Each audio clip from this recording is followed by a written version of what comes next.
Hello friends, good morning. So tax के पहले lecture में आप सभी का स्वागत है।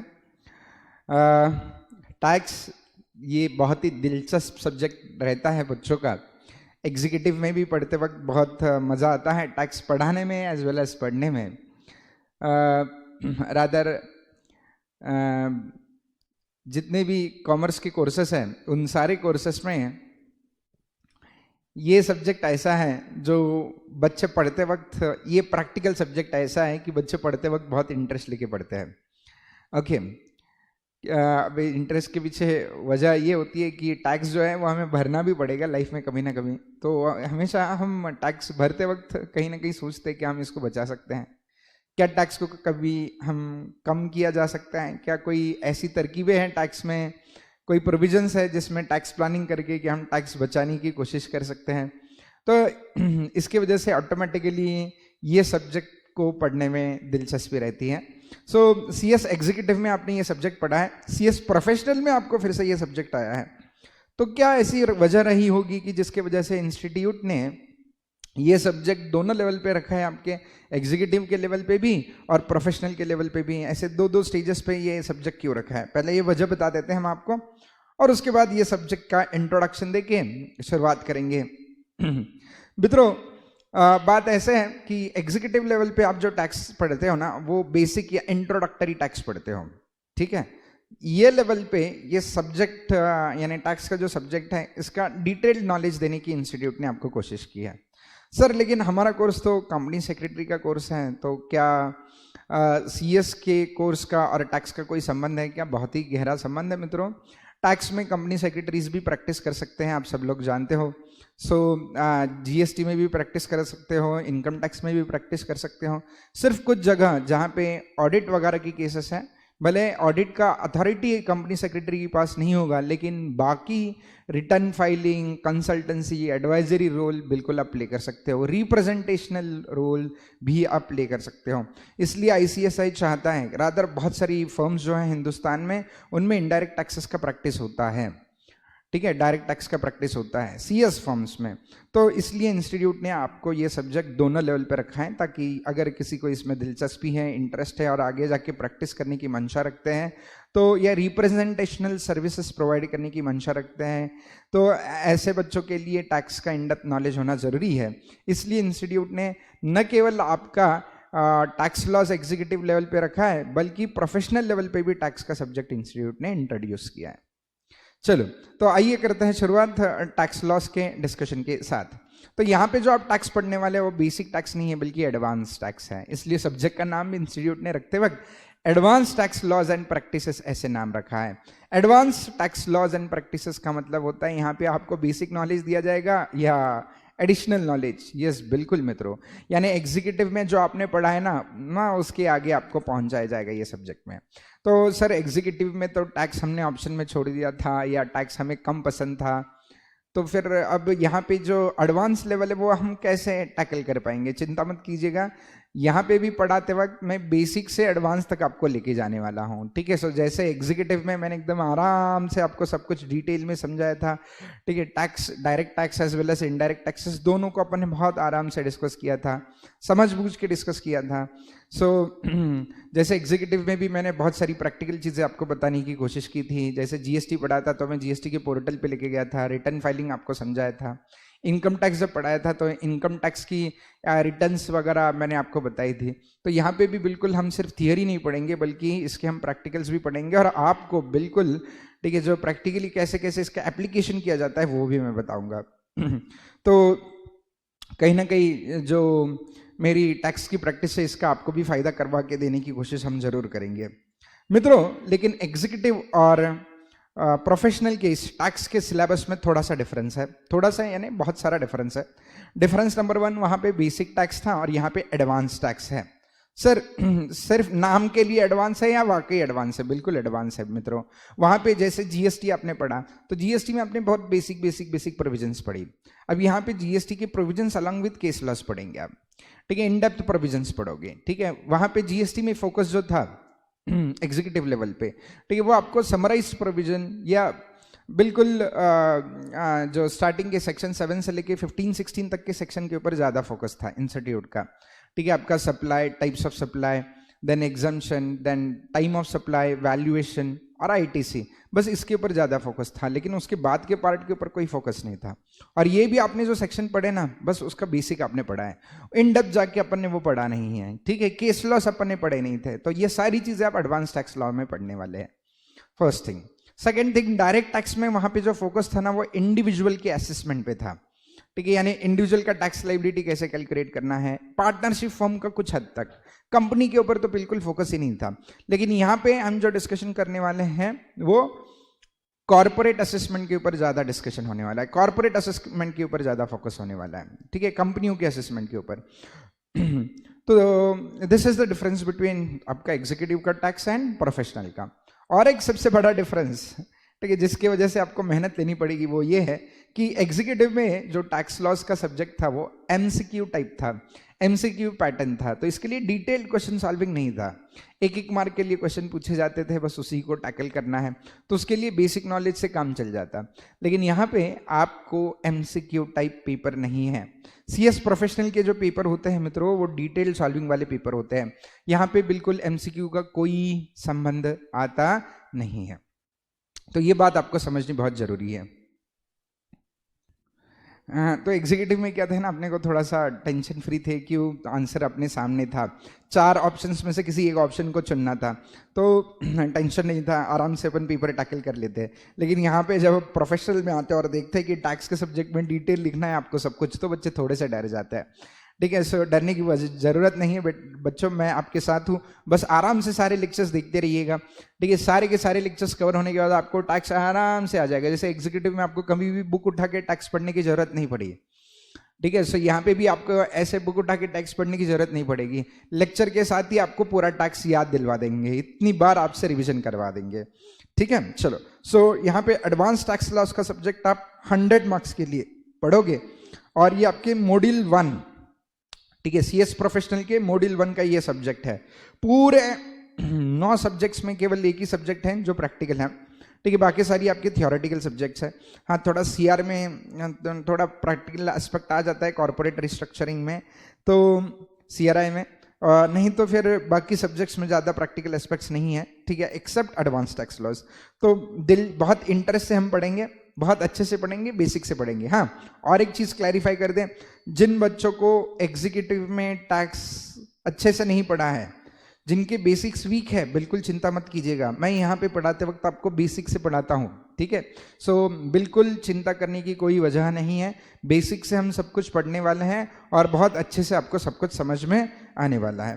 तो लेट अस बिगिन मित्रों। सो सबसे पहले मैं तो आपको सब्जेक्ट का इंट्रोडक्शन दे दूंगा कि मार्किंग वेटेज क्या है, मार्किंग स्कीम क्या है इंस्टीट्यूट की, और सब्जेक्ट का कंटेंट क्या है, इसके ऊपर हम चर्चा करेंगे। सो सबसे पहले तो मार्किंग स्कीम ऑफ आईसीएसआई में उन्होंने क्या बताया, एडवांस टैक्स लॉज, ये जो सब्जेक्ट आप 100 मार्क्स के लिए पढ़ोगे, ठीक है, जिसमें टैक्स का आपको एडवांस नॉलेज देने की इंस्टीट्यूट ने कोशिश की है। तो इस सब्जेक्ट को इंस्टीट्यूट ने 2 हिस्सों में बांटा है। जैसे एग्जीक्यूटिव में टैक्स को डायरेक्ट टैक्स और इनडायरेक्ट टैक्स ऐसे 2 पार्ट्स में डिवाइड किया था, वैसे प्रोफेशनल में भी ये सब्जेक्ट को 2 पार्ट्स में डिवाइड किया गया है, डायरेक्ट टैक्स और इनडायरेक्ट टैक्स। तो मित्रों, एग्जीक्यूटिव का अगर आपको डिस्कशन याद होगा तो उसमें डायरेक्ट टैक्स 50 मार्क्स के लिए था और इनडायरेक्ट टैक्स 50 मार्क्स के लिए है। क्या प्रोफेशनल में भी ऐसे ही वेटेज है क्या? नहीं मित्रों, प्रोफेशनल में डायरेक्ट टैक्स का वेटेज कम किया गया है, ठीक है। जैसे कि आप देख रहे हो कि डायरेक्ट टैक्स का वेटेज केवल 30 मार्क्स का है और इनडायरेक्ट टैक्स का वेटेज जो है ना वो 70 मार्क्स का है। तो you will study direct tax only for 30 marks and indirect tax for 70 marks. तो यहाँ पे ज्यादा फोकस इनडायरेक्ट टैक्स पे है। इनडायरेक्ट टैक्स में भी जीएसटी के लिए 60 मार्क्स का वेटेज है और कस्टम्स के लिए 10 मार्क का वेटेज है, ठीक है। कस्टम्स के लिए वेटेज 10 मार्क्स का है, तो कस्टम्स 10 मार्क का, जीएसटी 60 मार्क का, ठीक है। ऐसे 70 मार्क का इनडायरेक्ट टैक्स और डायरेक्ट टैक्स 30 मार्क का है। ओके, तो सर इसका मतलब सीएस प्रोफेशनल में इनडायरेक्ट टैक्स के ऊपर आपको वेटेज ज़्यादा है। बिल्कुल सर, क्यों ऐसा क्यों किया है, बता सकते हो सर कारण क्या है, इनडायरेक्ट टैक्स के लिए वेटेज इतना ज़्यादा क्यों है? क्योंकि मित्रों ज़्यादा करके कंपनी सेक्रेटरीज जो एडवाइस देते हैं, कंसल्टेंसी देते हैं, वो इनडायरेक्ट टैक्स में, रिप्रेजेंटेशनल सर्विसेज भी ज्यादा करके इनडायरेक्ट टैक्सेस में देते हैं। तो और आपका स्कोप इनडायरेक्ट टैक्स में ज्यादा है, ऐसे नहीं कहूंगा मैं डायरेक्ट टैक्स में कम स्कोप है, लेकिन डायरेक्ट टैक्स में जितना रेवेन्यू नहीं है उतना इनडायरेक्ट टैक्स में होता है प्रैक्टिस के पॉइंट ऑफ व्यू से। तो प्रैक्टिस के पॉइंट ऑफ व्यू से लोग सबसे ज्यादा इनकम कमाते हैं इनडायरेक्ट टैक्स में, ठीक है। डायरेक्ट टैक्स साल में एक ही बार आएगा at the end of the year, बस इनडायरेक्ट टैक्स साल भर चलते रहता है। तो इसलिए इनडायरेक्ट टैक्स में प्रैक्टिस करोगे तो आपके साल भर रेवेन्यू चलते रहेंगे, साल भर आप फीस लेते रहिए। तो इंस्टीट्यूट इस बात को भली बात ही समझती है, इसलिए इंस्टीट्यूट ने आपको इनडायरेक्ट टैक्स 70 नंबर का रखा है, 70 नंबर का रखा है, और डायरेक्ट टैक्स केवल 30 नंबर का रखा है, ठीक है सर। और एक क्वेरी सर यहाँ पे कोई निगेटिव मार्किंग है क्या? बिल्कुल नहीं मित्रों, जैसे एग्जीक्यूटिव में एमसीक्यू था इसलिए निगेटिव मार्किंग थी, ठीक है। प्रोफेशनल में आपको एमसीक्यू मल्टीपल चॉइस क्वेश्चंस पूछते ही नहीं है, तो निगेटिव मार्किंग का संबंध आता नहीं है। तो ये एक आपकी अगर क्वेरी होगी सर निगेटिव मार्किंग है क्या, तो यहाँ पे निगेटिव मार्किंग नहीं है, मैंने क्लैरिफाई कर दिया, ओके। तो बस पॉजिटिव मार्किंग है, आंसर लिखते जाइए, सही आंसर सही जवाब देते जाइए, नंबर लेते जाइए मित्रों। चलो तो सर आप शुरुआत किससे करेंगे अब, डायरेक्ट टैक्स या इनडायरेक्ट टैक्स? पहले तो मैं आज के लेक्चर में पूरा इंट्रोडक्शन करवाऊंगा, ठीक है। अब याद दिलाऊंगा वो चीजें जो आपने एग्जीक्यूटिव में पढ़ी थी, तो उसका पहले एक बार क्विक रिकैप ले लूंगा और उसके बाद फिर मैं सिलेबस से शुरुआत करूंगा। सर शुरुआत करते वक्त आप पहले डायरेक्ट टैक्स पढ़ाओगे या इनडायरेक्ट टैक्स? मित्रों सबसे ज्यादा वेटेज जिस पार्ट के लिए वो सबसे पहले पढ़ाऊंगा। क्यों? क्योंकि जब आप प्रोफेशनल में एंटर करते हो तो बहुत जोश में होते हो, जोश में। तो ये जोश जो है ना, ये 1 महीने तक बहुत अच्छे से चलता है, 1-1.5-2 महीने तक। उसके बाद अपनी गाड़ी होना शुरू हो जाती है, ठीक है। सो हाँ, तो इस जोश में मैं आपसे वो चीज करवा के लूंगा जो सबसे महत्वपूर्ण है।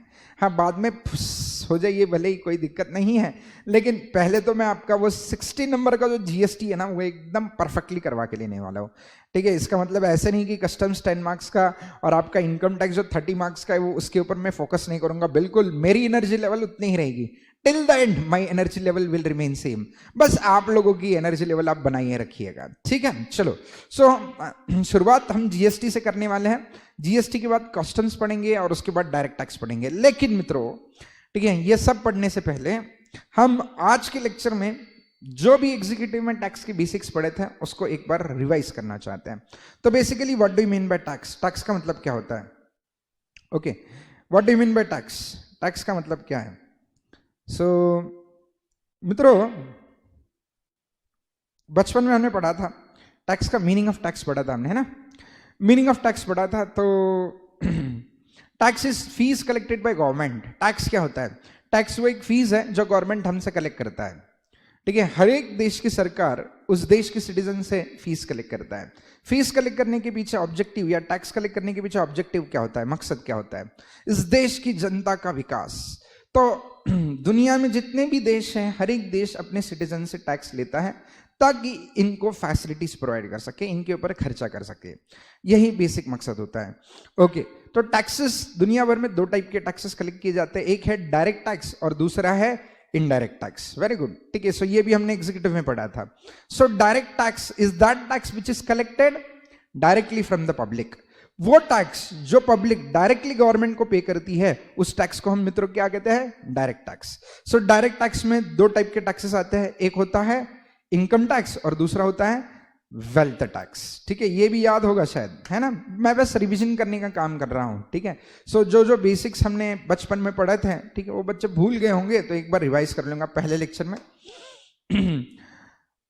तो डायरेक्ट टैक्स में 2 टाइप्स ऑफ डायरेक्ट टैक्सेस आते थे, एक था इनकम टैक्स और दूसरा था वेल्थ टैक्स। तो इनकम टैक्स यानी क्या, ये हमने डिस्कस किया था, शायद आपको याद होगा, नहीं होगा तो चिंता मत करो, मैं हूं ना। तो इनकम टैक्स यानी क्या? सर हाँ सर, यही एग्जांपल आपने बताया था एग्जीक्यूटिव में सर। ओके, कोई भी असेसी जो इनकम कमाता है, जैसे कि इनकम में कौन कौन सी इनकम कमा सकता है?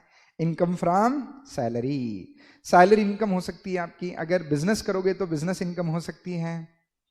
अगर असेट सेल करोगे तो कैपिटल गेन्स हो सकता है, या अगर प्रॉपर्टी किराए पे दोगे तो इनकम फ्रॉम हाउस प्रॉपर्टी हो सकती है, या फिर डिविडेंड इनकम हो सकती है, इंटरेस्ट इनकम हो सकती है, यानी इनकम फ्रॉम अदर सोर्स। तो इंडिविजुअल या कोई भी असेसी जो इनकम कमाता है उस इनकम के ऊपर ही is liable to pay tax to the government. कोई भी इनकम के ऊपर the assessee is liable to pay tax to the government and this tax is known as income tax. तो बचपन में हमने इसका डेफिनेशन डिस्कस किया था, income tax is a tax on income. ठीक है, सो हमने जो भी इनकम कमाई है उस इनकम के ऊपर हमें डायरेक्टली सरकार को, यानी ये भाई साहब को, ठीक है, हमें टैक्स पे करना है, सेंट्रल गवर्नमेंट को हमें टैक्स पे करना है। ठीक है, सो बचपन में हमने ये भी बताया था आपको, इनकम टैक्स जो है ना, कॉन्स्टिट्यूशन ऑफ इंडिया ने इनकम टैक्स कलेक्ट करने का अधिकार सेंट्रल गवर्नमेंट को दे के रखा है। कॉन्स्टिट्यूशन ऑफ इंडिया का आर्टिकल 246 याद आ रहा है?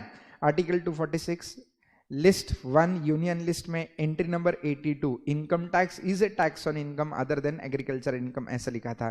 चिंता मत करो, याद नहीं आ रहा होगा तो मैं आपको अच्छे से एक्सप्लेन करूंगा सब कुछ। ठीक है, चलो, सो बेसिकली इनकम टैक्स क्या होता है? इनकम टैक्स आपकी इनकम के ऊपर का टैक्स होता है। तो आप जो जो इनकम कमाओगे उस इनकम के ऊपर आपको गवर्नमेंट को टैक्स पे करना है, उसी टैक्स को हम इनकम टैक्स कहते हैं मित्रों। सो इसके अलावा और एक डायरेक्ट टैक्स था इनकम टैक्स के अलावा, और वो था wealth tax. Now what is wealth tax? Wealth tax is a tax on wealth, that is assets. Assets के ऊपर के टैक्स को, assets यानी आपके पास जो जो assets है, जैसे आपके पास गाड़ी है, बंगला है, हाँ ठीक है, सो जो जो assets है आपके पास, जैसे भाई साहब हमारे हिंदुस्तान के सबसे अमीर भाई साहब जो है मिस्टर मुकेश अंबानी, इनके पास तो सब कुछ है। ठीक है, ऐसी कोई चीज नहीं भाई साहब के पास नहीं है। तो आपके पास जो एसेट्स हैं, ये एसेट्स के ऊपर पहले गवर्नमेंट एक टैक्स लिया करती थी जिसको हम वेल्थ टैक्स कहते थे। ठीक है, so basically wealth tax was a tax on wealth. Wealth means asset. मित्रों, सर इनकम और एसेट में फर्क है क्या? जी हाँ, इनकम आप हर साल कमाते हो और आपने जो इनकम कमाई इस इनकम में से आप एसेट्स बनाते हो। इस इनकम में से आप क्या बनाते हो? एसेट्स। तो ये एसेट्स के ऊपर भी टैक्स लेते थे, यानी इनकम पे तो टैक्स भरना ही था बल्कि एसेट्स के ऊपर भी टैक्स भरना था। लेकिन गवर्नमेंट ने बाद में समझ में आ गया गवर्नमेंट को कि वेल्थ टैक्स लेना अच्छा नहीं है, रादर अच्छा नहीं है का मतलब लोग ही भरने रहते हैं। ठीक है, no one in India was disclosing their true wealth. तो इसके लिए गवर्नमेंट परेशान हुई थी। तो इसके लिए अल्टीमेटली गवर्नमेंट ने वेल्थ टैक्स अबॉलिश कर दिया, क्योंकि वेल्थ टैक्स का कलेक्शन बहुत ही कम हो रहा था। तो जितना इसके कंप्लायंस के लिए खर्चा हो रहा था उससे कम वेल्थ टैक्स मिल रहा था। तो गवर्नमेंट बोला वेल्थ टैक्स कलेक्ट करके कोई मतलब ही नहीं, अबॉलिश कर दिया वेल्थ टैक्स। और जिस साल में अबॉलिश किया उसके बाद के साल से गवर्नमेंट ने इनकम टैक्स के रेट बढ़ाना शुरू किए। तो मित्रों, पहले ऐसे दो टाइप्स ऑफ टैक्सेस थे डायरेक्ट टैक्सेस में, अभी एक ही टैक्स बाकी है, दैट इज इनकम टैक्स। ठीक है, सो डायरेक्ट टैक्स में there is only one tax, that is income tax. अब इनडायरेक्ट टैक्स की हम बात करें तो इनडायरेक्ट टैक्सेस में we are having GST, indirect tax में we are having customs. Sir इनको इनडायरेक्ट टैक्सेस क्यों कहते हैं? इनडायरेक्ट टैक्सेस वो टैक्सेस होते हैं जो सिटीजन गवर्नमेंट को पे करते हैं, लेकिन डायरेक्टली नहीं, किसी इंटरमीडिएरी के थ्रू। किसी के थ्रू अगर आप टैक्स पे करते हो तो ऐसे टैक्स को we call it as indirect tax. जैसे कि जीएसटी का एग्जांपल, जीएसटी में जब भी सेलर बायर को गुड्स सेल करता है तो सेल करते वक्त वो सिर्फ गुड्स की प्राइस लेता है या प्राइस के साथ टैक्स भी? जैसे कि यहाँ पे ये मिस्टर सेलर हैं, अपने छोटू से सेलर हैं, he is selling the goods to a buyer, to a customer. तो सेल करते वक्त गुड्स की प्राइस समझो 10,000 है। तो गवर्नमेंट ने इनको इंस्ट्रक्शन दे के रखा है, भाई साहब गुड्स बेचते वक्त सिर्फ सेलिंग प्राइस मत लीजिए, सेलिंग प्राइस के साथ टैक्स भी लीजिए। तो ये भाई साहब जब भी गुड्स सेल करते हैं 10,000 रुपीज सेलिंग प्राइस है, प्लस उसके ऊपर जीएसटी 10% से 1,000 रुपीज लगेगा। तो ये सेलर जब बायर से पैसा लेते हैं तो लेते वक्त 10,000 नहीं बल्कि 11,000 रुपया लेंगे। गवर्नमेंट ने बोल दिया जीएसटी लेने को। तो सेलर कस्टमर को चार्ज करते वक्त सिर्फ प्राइस नहीं, प्राइस के साथ क्या चार्ज करता है? जीएसटी। तो कस्टमर पे करते वक्त 11,000 पे करेगा, उसमें 10,000 गुड्स की प्राइस पे करेगा, 1,000 टैक्स पे करेगा। तो टैक्स किसने पे किया है? कस्टमर ने।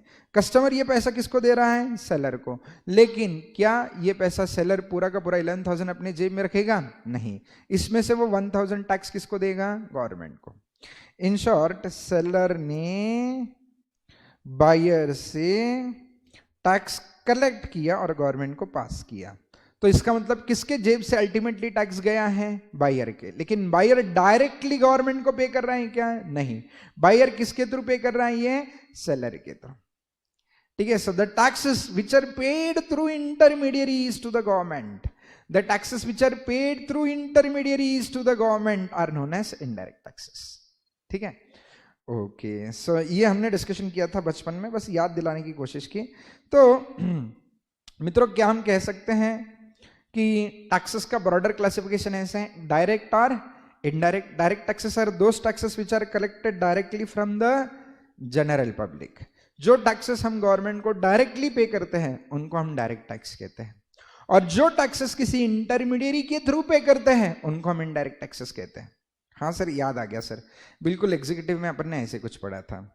इतना ही नहीं मित्रों, मैंने आपको यह भी बताया था कि direct taxes are the taxes on income. Direct taxes are the taxes on income, whereas indirect taxes are the taxes on transaction. indirect taxes income पे नहीं लगते, indirect taxes ट्रांजैक्शंस पे लगते हैं. जैसे सप्लाई ऑफ गुड्स या services पे GST लगता है, import and export of goods पे कस्टम्स लगता है.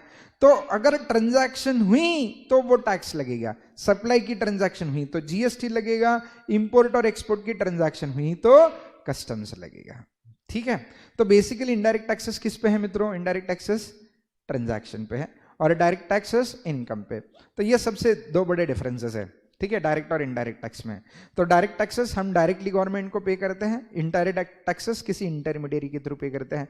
डायरेक्ट टैक्सेस इनकम पे लगता है, इनडायरेक्ट टैक्सेस ट्रांजैक्शन पे लगते हैं. ठीक है सर, याद आ गया. सर डायरेक्ट टैक्स में अभी सिर्फ इनकम टैक्स बचा है, वेल्थ टैक्स तो अबॉलिश कर दिया सर. ठीक है, हमारा सिलेबस कम हो गया. तो पहले डायरेक्ट टैक्स में इनकम टैक्स भी पढ़ना पड़ता था, वेल्थ टैक्स भी पढ़ना पड़ता था, अब सिर्फ इनकम टैक्स पढ़ता है. चलो, इनडायरेक्ट टैक्सेस में पहले मेरे को पढ़ाते वक्त बहुत टेंशन होता था, क्योंकि इनडायरेक्ट टैक्स में ना पहले एक्साइज पढ़ाना पड़ता था, वैट, सीएसटी, सर्विस टैक्स, बहुत सारे इनडायरेक्ट टैक्सेस पढ़ाने पड़ते थे. लेकिन 2017 में मोदी जी ने मुझे बचा दिया. मोदी जी बोले सरपंच सर आप बहुत मेहनत लेते हो टैक्स पे, तो इसके लिए हम काम करते हैं, ये सारे टैक्सेस को मर्ज करके एक नया टैक्स बनाते हैं, दैट इज जीएसटी. तो 2017 मेरे लिए सबसे फायदेमंद रहा. ठीक है. सो प्रैक्टिस के पॉइंट ऑफ व्यू से भी और टीचिंग के पॉइंट ऑफ व्यू से भी, दोनों में पूरी वाट लगती थी. ओके, इतने सारे टैक्सेस के कंप्लायंसेस करने के बदले और इतने सारे टैक्सेस पढ़ाने के बदले अब एक ही टैक्स पढ़ाना है मुझे आपको, और वो भी कौन सा टैक्स? जीएसटी. ठीक है, I hope you got it. Okay. So indirect tax में दो ही टैक्सेस पढ़ते हैं हम, एक जीएसटी है और एक कस्टम्स है. ओके सर, शुरुआत किससे करोगे? जैसे कि मैंने पहले ही बताया था, I am going to start with GST. मित्रों और एक चीज, गवर्नमेंट को वैसे तो डायरेक्ट हो या इनडायरेक्ट टैक्स हो फर्क नहीं पड़ता, गवर्नमेंट को दोनों टैक्सेस का इक्वल अमाउंट मिलता है. यानी तकरीबन 10 से 12 लाख करोड़ डायरेक्ट टैक्स मिलता है, एज वेल एज 10 से 12 लाख करोड़ का इनडायरेक्ट टैक्स मिलता है. तो 23-24 लाख करोड़ रुपए का 24 लाख करोड़ रुपीस का गवर्नमेंट का टैक्स कलेक्शन है. तो डायरेक्ट कहो इनडायरेक्ट कहो, गवर्नमेंट के जेब में बस पैसा आना चाहिए. ठीक है. सो सर इतना बड़ा अमाउंट गवर्नमेंट कलेक्ट करता है? जी हाँ, गवर्नमेंट बहुत ज्यादा टैक्स कलेक्ट करता है आपसे. ठीक है. तो अब हम शुरुआत करेंगे सिलेबस. पहले तो आपका भी, हाँ मैं भले ही जीएसटी से शुरुआत करूंगा, लेकिन मैं पहले तो आपको सब्जेक्ट के कंटेंट के बारे में बता दूंगा. ठीक है, यानी अपने को सिलेबस में क्या क्या है ये भी तो जानना जरूरी है. तो इनकम टैक्स जो अपन 30 मार्क्स के लिए पढ़ने वाले हैं, इनकम टैक्स अपन कितने मार्क्स के लिए पढ़ने वाले हैं? 30. तो उसमें हम क्या पढ़ेंगे? Sir 5 heads of income, income from salary, income from house property, profits and gains from business और प्रोफेशन, कैपिटल गेन्स, आईओएस, इन सब की टोटल है ग्रॉस टोटल इनकम. इसमें से माइनस होता है डिडक्शंस, डिडक्शंस के ऊपर को माइनस करने के बाद होता है वो set on, set of, carry forward, clubbing वगैरह. ठीक है. टोटल इनकम आने के बाद इसके ऊपर हम कैलकुलेट करते हैं टैक्स वगैरह वगैरह, ये सब पढ़ने नहीं वाले. ठीक है. सो टेंशन मत लीजिएगा, आपको यहाँ पे 5 हेड्स ऑफ इनकम नहीं है. बच्चे यही गलत फहमी में रहते हैं कि इनकम टैक्स में अपन ने वो 5 हेड्स एकदम परफेक्ट किए तो अपने यहाँ पे इनकम टैक्स हो गया. ऐसा नहीं है. यहाँ का इनकम टैक्स का 30 नंबर का सिलेबस टोटली डिफरेंट है. यहाँ पे हाँ वो 5 हेड्स ऑफ इनकम है, 5 हेड्स ऑफ इनकम है, लेकिन डायरेक्टली नहीं है. ठीक है. सो यहाँ पे मैंने जैसे बताया था, यहाँ पे इंडिविजुअल का असेसमेंट नहीं पढ़ोगे आप. किसका असेसमेंट पढ़ोगे? कंपनी का. तो कंपनी का corporate tax planning and tax management, ये एक टॉपिक पढ़ोगे जो कंपनी के टैक्स प्लानिंग और टैक्स मैनेजमेंट के बारे में बात करता है. देन कंपनी के टैक्स का कैलकुलेशन. ठीक है. सो मैट पढ़ोगे आप, यहाँ पे मिनिमम अल्टरनेट टैक्स, कंपनी के कैलकुलेशंस, टैक्स, कंपनी का टैक्स कैसे कैलकुलेट किया जाता है. ठीक है। Then LLP limited liability partnerships and non resident का कैलकुलेशन पढ़ोगे आप। नॉन रेसिडेंट के ऊपर ज्यादा फोकस नहीं किया था एग्जीक्यूटिव लेवल में। नॉन रेसिडेंट की प्रोविजन कहाँ थी, हम मैक्सिमम प्रोविजन रेसिडेंट्स की पढ़ते थे। हाँ, नॉन रेसिडेंट की प्रोविजन बस वो टैक्स रेट के कैलकुलेशन के वक्त था, बस वो भी नॉन रेसिडेंट के लिए टैक्स रेट्स क्या है और रेसिडेंशियल स्टेटस में नॉन रेसिडेंट क्या होता है, इतना ही हमने एग्जीक्यूटिव लेवल पे पढ़ा। लेकिन नॉन रेसिडेंट की कौन सी इनकम के ऊपर क्या कैसे टैक्स कैलकुलेट किया जाता है, क्या उनके लिए कोई स्पेशल टैक्स रेट्स है क्या, ठीक है, कोई सेपरेट प्रावधान है क्या इनकम टैक्स में, वो अपन ने नहीं पढ़े थे, एग्जीक्यूटिव लेवल पे नहीं पढ़े थे। प्रोफेशनल लेवल पे इन डिटेल पढ़ते हैं। तो प्रोफेशनल लेवल पे पहले तो कंपनी का असेसमेंट पढ़ोगे, नॉन रेसिडेंट्स का असेसमेंट पढ़ोगे, लिमिटेड लाइबिलिटी पार्टनरशिप्स के बारे में पढ़ोगे। उसके अलावा गार जनरल एंटी अवॉइडेंस रूल्स क्या होते हैं वो आप पढ़ेंगे। इसके अलावा basics of international taxation, international taxation क्या होता है, ठीक है। सो पहले तो इंटरनेशनल ट्रांजैक्शन क्या होती है, इंटरनेशनल टैक्सेशन क्या होता है, ये आपको एग्जीक्यूटिव लेवल पे था ही नहीं। एग्जीक्यूटिव लेवल पे जो भी हमने पढ़ा वो नेशनल नेशनल नेशनल पढ़ा, हिंदुस्तान के अंदर जो इनकम कमाते हैं उसका टैक्सेबिलिटी पढ़ा, ठीक है। अब इंटरनेशनल टैक्सेशन में हम थोड़ा फिरंगी लोगों के साथ जो ट्रांजैक्शन एंटर करते हैं, ठीक है, उनके टैक्सेशन के बारे में भी पढ़ेंगे, ओके। उसके अलावा हम यहाँ पे पढ़ेंगे ट्रांसफर प्राइसिंग के प्रावधान, ट्रांसफर प्राइसिंग क्या होता है वो पढ़ेंगे। देन पोयम के बारे में पढ़ेंगे जिसका हमने रेसिडेंशियल स्टेटस में थोड़ा बहुत जिक्र किया था, प्लेस ऑफ इफेक्टिव मैनेजमेंट, उसके बारे में डिटेल में पढ़ेंगे। इसके अलावा टैक्स ट्रीटीज क्या होती हैं ये पढ़ेंगे, और income tax implication on specified transactions. देखिए कुछ स्पेशल ट्रांजैक्शंस का डिस्कशन यहाँ पे हुआ है, तो यहाँ पे मैं सिर्फ आपको एक ओवरव्यू दे रहा हूँ कि आपको पढ़ना क्या है, ठीक है। हर एक चीज के ऊपर डिटेल में डिस्कशन उस टॉपिक के वक्त होगा।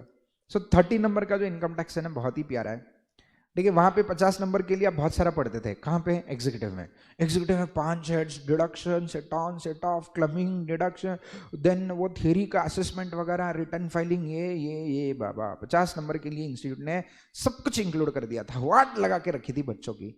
एंड डायरेक्ट टैक्स में बहुत वाट लगाते थे। इनडायरेक्ट टैक्स एग्जीक्यूटिव का बहुत बढ़िया था, स्कोरिंग था, डायरेक्ट टैक्स बहुत ही घटिया था। 50 नंबर के लिए 100 नंबर का सिलेबस डाल के रखा था, लेकिन यहाँ पे वैसा नहीं है, यहाँ पे आप बच गए हो। CS प्रोफेशनल में वाकई आप बच गए हो। CS प्रोफेशनल में जो 30 नंबर के लिए टैक्स है ना बहुत ही प्यारा टैक्स है, बहुत ही प्यारा, मजेदार है, ठीक है। लेकिन प्रॉब्लम कहाँ होता है बताते हैं। बच्चे CS प्रोफेशनल के डायरेक्ट टैक्स को बहुत लाइटली लेते हैं। लाइटली यानी इन द सेंस पढ़ते ही नहीं है, प्रॉब्लम ये है। लाइटली का मतलब क्या है, पढ़ने के बाद आपको लग रहा है इजी है, दैट इज ओके, लेकिन पढ़ते ही नहीं है, उनको लगता है अपन SH पेपर लिख के आएंगे, वैसे नहीं मित्रों। मैं आपको बता दूं, जैसे मैंने एग्जीक्यूटिव में भी आपको एडवाइस दी थी, यहाँ पे भी एडवाइस दी थी, ये 30 नंबर में से आप आराम से 20 to 25 नंबर ला सकते हैं। और ये 20 to 25 नंबर अगर आप डायरेक्ट टैक्स में लेके आते हो तो टैक्स में आपका एग्जाम्पशन पक्का है, ठीक है। सो इसको हल्के में मत लीजिएगा, ठीक है। GST तो स्कोरिंग है ही, लेकिन उसके साथ इनकम टैक्स भी स्कोरिंग है, ठीक है। सो GST में थोड़ा बहुत कम ज्यादा हो जाता है एक आध क्वेश्चन, तो आपको इनकम टैक्स संभाल लेगा। तो भले ही कैसे होता है ना, कुछ दिवाली में हम फटाके फोड़ते हैं, ठीक है, एक छोटा सा फटाका होता है, छोटा सा फटाका, लेकिन उसकी आवाज बहुत जबरदस्त आती है। ऐसे बम होता, लक्ष्मी बॉम्ब जिसको हम कहते हैं, या सुतली बॉम्ब कहते हैं, या लक्ष्मी बॉम्ब कहते हैं। एकदम छोटा सा फटाका होता है, लेकिन आवाज एक कड़क आवाज करता है, वैसे इनकम टैक्स है, ठीक है। ये इनकम टैक्स ऐसा छोटा सा फटाका है, ठीक है, बस इसके वजह से अपना नंबर जो है ना जबरदस्त बनने वाला इनकम टैक्स में, ठीक है। सो इसके लिए ये 4-5 टॉपिक्स हैं जो अपने को अच्छे से पढ़ने हैं। 5-6 टॉपिक्स हैं इनकम टैक्स में, 30 नंबर के लिए अच्छे से पढ़ेंगे, मस्त पढ़ेंगे, एकदम मजे लेके पढ़ेंगे। हाँ, इनकम टैक्स हम एंड में पढ़ते हैं, तो बच्चे एंड का क्लास अटेंड नहीं करते हैं, गड़बड़ कर देते हैं, छूट जाता है, ठीक है, प्रेशर में आ जाते हैं। एग्जामिनेशन के पहले पढ़ाई स्टार्ट किया होता है तो GST कस्टम्स पढ़ लेते हैं, लेकिन इनकम टैक्स तक हवा फुस हो जाती है, तो इसके लिए 20-30 नंबर का छूट जाता है। तो ऐसा नहीं होना चाहिए, स्टार्टिंग में क्लियर करते हैं। बहुत ही प्यारा सिलेबस है, बढ़िया सिलेबस है, अच्छे से पढ़ना है अपने को। चलो, सो इनकम टैक्स में 30 मार्क्स के लिए जो आपने कंटेंट देखा, ये आपके लिए दिखाने के पीछे मकसद ये था कि इनकम टैक्स का content is totally different. Executive में जो पढ़ा उसका यहाँ पे थोड़ा बहुत संबंध है, थोड़ा बहुत, 1 to 2%, उससे ज्यादा कोई संबंध नहीं है, टोटली नया है, अपने को पूरा पढ़ना है। चलो उसके अलावा जीएसटी 60 नंबर का जो है, हाँ इसमें से अब जीएसटी में भी आपको पूरा समरी दिखा देंगे कि हम क्या क्या पढ़ने वाले हैं। लेकिन मित्रों आपको पहले ही बता दें, एग्जीक्यूटिव का जीएसटी पढ़ा होगा, अच्छी बात है। अब बहुत सारे प्रोफेशनल मेरे पास जो बच्चे आते हैं वो दूसरी क्लास से पढ़ के आते हैं, उसमें ज़्यादा डिटेल में नहीं पढ़ाया जाता है जीएसटी एग्जीक्यूटिव लेवल पे, तो उनको थोड़ा सा यहाँ पे लगता है कि बाकी बच्चों को सब कुछ आता है, यानी जो मेरे से क्लास कर चुके हैं एग्जीक्यूटिव में जीएसटी का वो फटाफट आंसर दे देते हैं। बाकी बच्चों को लगता है कि नहीं हम आंसर नहीं दे पा रहे, हमारा जीएसटी वीक है। ऐसा कुछ मत समझो, मैं यहाँ पे आपको जीएसटी बिल्कुल बेसिक से पढ़ाऊंगा, यानी एग्जीक्यूटिव भी पढ़ाऊंगा, प्रोफेशनल भी पढ़ाऊंगा, इस प्रकार से मैं पढ़ाने वाला हूँ, तो बिल्कुल चिंता मत कीजिएगा, ठीक है। और हाँ, अगर कोई आपके साइड में बैठ के आंसर दे रहे हैं तो आप उसको बोल दीजिए चुप बैठिएगा भाई, मेरे को सीखना है, मैं पहली बार सुपर आंसर से पढ़ रहा हूँ, ठीक है, कोई बात नहीं, आराम से पढ़ेंगे अपन, सब कुछ पढ़ेंगे, ठीक है। हाँ, अब कुछ पार्ट एग्जीक्यूटिव का है, सारा नहीं। यहाँ पे जीएसटी बहुत ही बढ़िया है, बहुत ही इन डेप्थ कवर किया है आपको जीएसटी, ठीक है, तो हम बहुत अच्छे से पढ़ने वाले हैं। तो सबसे पहले ओवरव्यू ऑफ जीएसटी, यानी जीएसटी हिंदुस्तान में कैसे आया, जीएसटी प्री जीएसटी एरा कैसे था, पोस्ट जीएसटी एरा कैसे है, ठीक है, वो पढ़ेंगे, ठीक है। उसके बाद सप्लाई सेक्शन 7 याद है सर एग्जीक्यूटिव का, हाँ याद रहेगा आपको, भले ही सेक्शन 7 याद रहेगा, लेकिन यहाँ पे जो आपने सेक्शन 7 वहाँ पे पढ़ा था, वहाँ पे क्या पढ़ा था और यहाँ पे क्या पढ़ा था, ये पढ़ने के बाद आपको डिफरेंस समझ में आएगा। तो यहाँ पे सप्लाई का मतलब ITC input tax credit and computation of GST liability. Input tax credit sir हमने वहाँ पढ़ा था बेसिक, यहाँ पे इन डिटेल, ठीक है। Then procedural compliance under GST, वो वहाँ पे ज़्यादा नहीं था, ठीक है, थोड़ा प्रोसीजरल कंप्लायंस था, ठीक है, यानी ऑडिट था, देन रिटर्न फाइलिंग वगैरह था, रिटर्न के कॉन्सेप्ट्स थे एग्जीक्यूटिव में, ठीक है, टाइप्स ऑफ रिटर्न कौन सा है, ऑडिट क्या होता है, इनवॉइसेस क्या होती है, वो बेसिक था। अब यहाँ पे डिटेल में प्रोसीजरल कंप्लायंस है।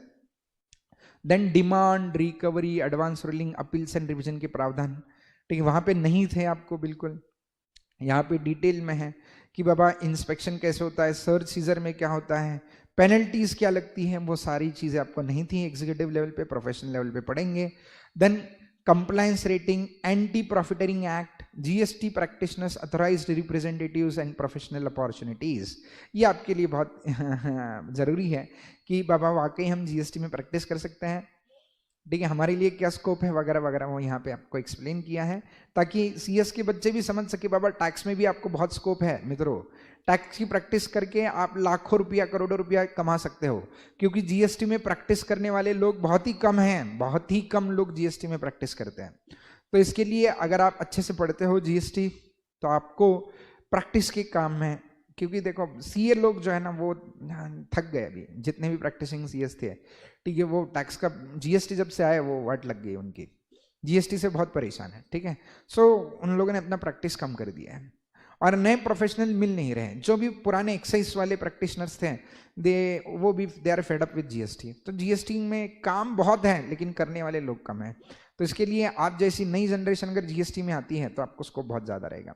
उसके अलावा आईजीएसटी एक्ट के बारे में पढ़ेंगे, यूटीजीएसटी एक्ट के बारे में, जिसके बारे में अपन ने समरी में एग्जीक्यूटिव में पढ़ा था, यहाँ पे डिटेल में पढ़ेंगे। IGST act, UTGST act, GST compensation to states act and industry specific analysis, ठीक है, हम पढ़ने वाले हैं। तो ये जीएसटी का सिलेबस 60 नंबर का है, बहुत हेवी सिलेबस है, बहुत ज़्यादा सिलेबस है, ठीक है। एग्जीक्यूटिव में जीएसटी का लिमिटेड सिलेबस था, प्रोफेशनल में बहुत वास्ट सिलेबस है, लेकिन चिंता का कोई विषय नहीं है, ठीक है। सो अपन आराम से पढ़ने वाले लोग हैं, अपने को कोई जल्दबाजी नहीं है मित्रों। तो ये मैंने जीएसटी के बारे में बता दिया। उसके अलावा आप कस्टम्स के बारे में भी बता देते हैं। कस्टम्स जो केवल 10 नंबर का है, ठीक है सर, 10 नंबर का कस्टम सर, वहाँ पे भी 5 नंबर के लिए था, कहाँ एग्जीक्यूटिव में, यहाँ पे भी है, जी हाँ 10 नंबर के लिए, लेकिन यहाँ का 10 नंबर का कस्टम्स बहुत अच्छा है, बहुत अच्छा, यानी यह 10 मार्क के लिए पढ़ना परवड़ता वैसा नहीं है, लेकिन हम पढ़ने वाले हैं, ठीक है। सो यहाँ पे कस्टम्स बहुत वास्ट है, थोड़ा वास्ट है, ठीक है। सो एग्जीक्यूटिव के कंपैरिजन में प्रोफेशनल में हम क्या क्या पढ़ेंगे, कस्टम्स लॉ के बेसिक पढ़ेंगे, valuation and assessment of imported and exported goods and procedural aspect पढ़ेंगे। वहाँ पे भी वैल्यूएशन था, यहाँ पे भी वैल्यूएशन है, लेकिन वहाँ पे बेसिक वैल्यूएशन था एग्जीक्यूटिव में, यहाँ पे डिटेल में वैल्यूएशन पढ़ेंगे, कस्टम्स के लिए वैल्यू कैसे कैलकुलेट की जाती है। देन अपन वहाँ पे प्रोसीजरल कंप्लायंस ज़्यादा नहीं पढ़ाता, यहाँ पे बहुत डिटेल में पढ़ेंगे अपन। अराइवल कैसे होता है, डिपार्चर कैसे होता है, गुड्स का क्लियरिंग कैसे होता है, वेयर हाउसिंग क्या होता है, ड्यूटी ड्रॉबैक क्या होता है, बैगेज से रिलेटेड नियम। बैगेज से रिलेटेड नियम ज़्यादा नहीं थे एग्जीक्यूटिव में, यहाँ पे इन डिटेल में बैगेज पढ़ने वाले हैं। Baggage, then advance ruling, settlement commission, appellate procedures, offences and penalties, ये वहाँ पे था ही नहीं एग्जीक्यूटिव में, प्रोफेशनल में है। Then FTPs, that is foreign trade policies वगैरह वगैरह वगैरह, ये सारी चीजें अपन कस्टम में पढ़ने वाले हैं। 10 नंबर के लिए 5 टॉपिक है। ओह माय गॉड, 10 नंबर के लिए 5 टॉपिक है सर, ये तो हम नाइंसाफी है, बिल्कुल नाइंसाफी है। लेकिन इंस्टीट्यूट हमेशा टैक्स की सब्जेक्ट में कहीं ना कहीं नाइंसाफी कर ही लेती है, कोई दिक्कत नहीं मित्रों। और एक बात बता दें, यहाँ पे भले ही टैक्स एक सब्जेक्ट है, लेकिन it is equivalent to 3 subjects. Yes, it is equivalent to 3 subjects. Sir ऐसे क्यों कह रहे हो? क्योंकि income tax in itself is 1 subject, GST in itself is 1 subject and customs in itself is a single subject. तो 3 subject को institute ने रावण बनाया है, मिनी रावण। ठीक है, टैक्स हमारे लिए मिनी रावण है, मिनी रावण। हाँ, रावण के 10 थे हेड्स, ठीक है, टैक्स के यहाँ पे 3 को एक साथ क्लब किया है, तो ठीक है, कोई दिक्कत नहीं। रावण का वध तो हमने हुआ ही है, रावण का वध तो हुआ है, तो इस रावण का भी हम वध कर ही देंगे, चिंता क्यों करते हैं। ठीक है, आराम से पढ़ना है। तो पहले तो मैंने आपको सब्जेक्ट का इंट्रोडक्शन दे दिया कि हम जीएसटी इनकम टैक्स में हम क्या पढ़ने वाले हैं, जीएसटी में क्या पढ़ने वाले हैं, कस्टम्स में क्या पढ़ने वाले हैं। अब तीनों में से we are going to start with GST, goods and service tax. लेकिन शुरू करने से पहले मैं आपको क्या क्या मटेरियल देने वाला हूँ, स्टडी मटेरियल में क्या प्रोवाइड करूंगा वो बता देता हूँ। 3-4 बुक्स आपको मिलेगी, ठीक है, 3-4 वॉल्यूम्स आपको मिलेगी। वॉल्यूम 1 मिलेगी जीएसटी की, वॉल्यूम 2 मिलेगी कस्टम्स की, वॉल्यूम 3 मिलेगी, पहली वॉल्यूम जीएसटी की होगी, दूसरी वॉल्यूम कस्टम्स की होगी, ठीक है, देन तीसरी वॉल्यूम डायरेक्ट टैक्स की होगी। ऐसे 3 बुक्स मिलेंगी, अलग अलग किताबें मिलेगी। उसके बाद एक क्वेश्चन एंड आंसर का बुक भी मिलेगा। क्वेश्चन एंड आंसर की बुक में इंस्टीट्यूट की पास्ट एग्जामिनेशन क्वेश्चन होगी, एडिशनल क्वेश्चंस होगी, क्योंकि सीएस एग्जीक्यूटिव में एमसीक्यू बेस्ड क्वेश्चंस थे, लेकिन प्रोफेशनल में जो है वो डिटेल क्वेश्चंस होते हैं। तो किस प्रकार से क्वेश्चन पूछे जाते हैं वो हमें सीखना है यहाँ पे, ठीक है। सो एक क्वेश्चन एंड आंसर भी बुक दूंगा मैं, उसके साथ आपको एक चार्ट बुक भी दूंगा। चार्ट बुक, यही सर हम जो पूरा टैक्स पढ़ते हैं, भले ही वो कस्टम्स हो, भले ही वो इनकम टैक्स हो, भले ही वो आपका जीएसटी हो, सब मैं चार्ट्स में पढ़ाता हूँ। तो ये जो चार्ट बुक है ना मित्रों, ये बहुत काम की चीज़ है आपके लिए, ठीक है। क्यों? इतना बड़ा टैक्स रिवाइज करना, याद करना बहुत मुश्किल जाता है। इंस्टीट्यूट की ऐसी मोटी सी मॉड्यूल है, 1000-1500 पेजेस की मॉड्यूल है, तो 1500 पेजेस बाबा याद रखना, पढ़ना और उसके बाद याद रखना, उसके बाद उसको रिटेन करके रिकॉल करना बहुत मुश्किल जाता है। तो ये सब झमेले में नहीं पढ़ने वाले अपन। इस पूरी बुक को मैंने आपके लिए चार्ट्स में कन्वर्ट किया है। तो ये चार्ट बुक के द्वारा हम आप तक पहुंचाने का काम करते हैं। बस इतना पढ़ लीजिए, नैया पार हो जाएगी, चिंता मत कीजिए, ठीक है। सो ये चार्ट बुक भी आपको मिलेगी। सर वो टैक्स में हमने सुना है बार बार अमेंडमेंट होते रहता है। सर तो आपके लेक्चर्स लेने के बाद अगर सब्सिक्वेंटली इसमें अमेंडमेंट होता है तो उसका कैसे होगा सर? वो एक क्वेरी बच्चों का रहता है टैक्स में। चिंता मत कीजिए, अमेंडमेंट मैं फ्री में प्रोवाइड करता हूँ। अमेंडमेंट के लिए मैं आपसे पैसा चार्ज करता नहीं हूँ। क्लास के लिए आपने पैसा भरा है, उसी के लिए मैं आभारी हूँ, thankful, I am very much thankful to you. I am not going to charge even a single penny for the same, okay. तो कोई एडिशनल कॉस्ट नहीं होगी, ठीक है। जो भी आपने क्लास का पैसा भरा है उसमें आपको नोट्स भी मिलेंगे, एज वेल एज आपको लेक्चर्स तुम देख ही रहे हो आप, ठीक है। उसके अलावा जो अमेंडमेंट्स है वो अमेंडमेंट भी मैं अपलोड कर दूंगा, ठीक है। यानी मोबाइल एप्लीकेशन के थ्रू, या आपने लैपटॉप पे सॉफ्टवेयर लिया होगा तो लैपटॉप के थ्रू, या फेस टू फेस बैच में आप कभी भी आके आप अमेंडमेंट अटेंड कर सकते हो। कोई पैसा चार्ज नहीं किया जाता, ठीक है। सो चिंता मत कीजिए, जून में अटेम्प्ट दे रहे हो, दिसंबर में दे रहे हो, जब कभी दे रहे हो, बिल्कुल चिंता मत करना, ठीक है। ओके चलो, so shall we start now. So I think एक रफ आइडिया आपको आ गया, ठीक है। तो पहले तो मैंने आपको शुरुआत कहाँ से की? पहले तो मैंने आपको सब्जेक्ट का इंट्रोडक्शन दिया है, मार्किंग सिस्टम समझाया है। 100 नंबर के लिए अपन क्या पढ़ने वाले हैं? जीएसटी 60 मार्क्स के लिए, कस्टम्स 10 मार्क्स के लिए, और इनकम टैक्स 30 मार्क्स के लिए हम पढ़ेंगे। जीएसटी में क्या पढ़ेंगे, इनकम टैक्स में क्या पढ़ेंगे, कस्टम्स में क्या पढ़ेंगे, वो भी मैंने बता दिया। और कौन कौन से नोट्स जो है वो मैं आपको प्रोवाइड करने वाला हूँ, ये भी मैंने आपको बता दिया। सो आई होप यहाँ तक सब कुछ क्लियर है। सर जी बिल्कुल क्लियर है। अब सर शुरुआत कर देते हैं। बिल्कुल शुरुआत करेंगे। चलो बताइए किससे शुरुआत करना पसंद करेंगे? बिल्कुल सर, जैसे आपने बताया जीएसटी से ही शुरुआत करना पसंद करेंगे, तो करो, चलो करते हैं शुरुआत जीएसटी के डिस्कशन के साथ, गुड्स एंड सर्विस टैक्स। तो मित्रों मैंने आपसे प्रॉमिस किया था, वादा किया था निभाना पड़ेगा। क्या क्या वादा किया सर आपने कि ये जो जीएसटी पढ़ा रहे हो आप वो बिल्कुल बेसिक से पढ़ाओगे? बिल्कुल बेसिक से पढ़ाएंगे हम, ठीक है। सो जो आपके अटेम्प्ट के लिए एप्लीकेबल है वो प्रावधान, amended provisions along with basics, इससे पढ़ाएंगे।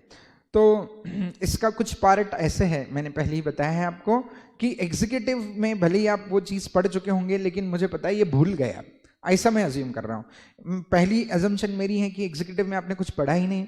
दूसरी अजम्पशन पढ़ा है लेकिन भूल गए हैं, ठीक है। सो पढ़ाते वक्त बेसिक से लेके एडवांस तक सब पढ़ाया जाएगा। तो शुरुआत करेंगे हम बेसिक से, जीएसटी के बेसिक से, गुड्स एंड सर्विस टैक्स। सो मित्रों जब भी कोई लॉ में पढ़ाता हूं तो वो लॉ का सबसे पहले मैं ओरिजिन बताता हूं कि वो लॉ आया कहां से, कब से, ठीक है, क्यों लाया गया, ये सब पढ़ाता हूं, ठीक है। सो वो मैं आपको पढ़ा दूंगा। तो सबसे पहले तो हम शुरुआत करते हैं कि हिंदुस्तान में अगर कोई भी कानून बनता है, कोई भी कानून हिंदुस्तान में बनता है, कोई भी कानून हो, टैक्स से रिलेटेड हो, कंपनी से रिलेटेड हो, कोई भी कानून हो, हिंदुस्तान में कोई भी कानून तब बन सकता है जब संविधान ने इसको अप्रूव किया है, संविधान ने इसको अलाउ किया है, that is constitution of India ने इसको अलाउ किया होगा, तो ही हिंदुस्तान में कोई भी कानून बन सकता है। अगर कॉन्स्टिट्यूशन ऑफ इंडिया ने ये कानून बनाने की परमिशन नहीं दी तो कानून हिंदुस्तान में बन नहीं सकता। क्यों? हमारा देश डेमोक्रेटिक कंट्री है। डेमोक्रेसी का मतलब for the people, of the people, by the people, ठीक है। सो यहां पे कानून लोगों के लिए बनते हैं, लोगों के द्वारा बनाए जाते हैं और लोगों के हित के लिए ही होते हैं, ठीक है। लोग लोगों के लिए, लोगों के हित के लिए ये कानून बनाते हैं, for the people, by the people, of the people, ठीक है। सो बहुत ही प्यारी डेमोक्रेसी है, world's largest democracy is India. क्यों? Because of this people, because of Shri Baba Saheb Ambedkar ji, जिन्होंने हमारा संविधान बनाया। और संविधान बनाते वक्त इन्होंने एक आर्टिकल में ऐसा लिखा था, article 265 of constitution of India, ठीक है। ये कहता है कि हिंदुस्तान में वही टैक्सेस लोगों से लिए जा सकते हैं जो कॉन्स्टिट्यूशन ऑफ इंडिया में मेंशन किए गए हैं। जो टैक्सेस कॉन्स्टिट्यूशन ऑफ इंडिया में मेंशन नहीं किए वो टैक्सेस कलेक्ट करने का अधिकार गवर्नमेंट के पास नहीं है। तो इस देश की सरकार इस देश के लोगों से वही टैक्सेस ले सकती हैं जो संविधान में मेंशन किए गए हैं, ठीक है। सो इसका मतलब अगर कोई नया टैक्स मोदी जी लाना चाहते हैं तो क्या वो ला सकते हैं? बिल्कुल नहीं ला सकते। मोदी जी को कोई भी नया टैक्स लाना अलाउड ही नहीं है, परमिसिबल ही नहीं है। पहले मोदी जी को देखना पड़ता है क्या ये टैक्स लाने के लिए हमारा संविधान हमें परमिशन देता है, क्या संविधान में कहीं किसी आर्टिकल में ऐसा लिखा है कि ये टैक्स लोगों से लिया जा सकता है। अगर संविधान में मेंशन किया है तो ही लोगों से टैक्स लो, नहीं मेंशन किया तो लेने का नहीं। ऐसे स्ट्रिक्ट इंस्ट्रक्शन इस डेमोक्रेटिक देश को चलाने वाले एक डॉक्यूमेंट, ये हमारे पूरे देश को चलाने वाला एक ही डॉक्यूमेंट है। हिंदुस्तान केवल एक डॉक्यूमेंट के बेसिस पे चलता है, वो है हमारा संविधान, that is constitution of India. Hindustan किसी के बोलने से नहीं चलता है, किसी के कहने से नहीं चलता, हिंदुस्तान चलता है हमारे संविधान से।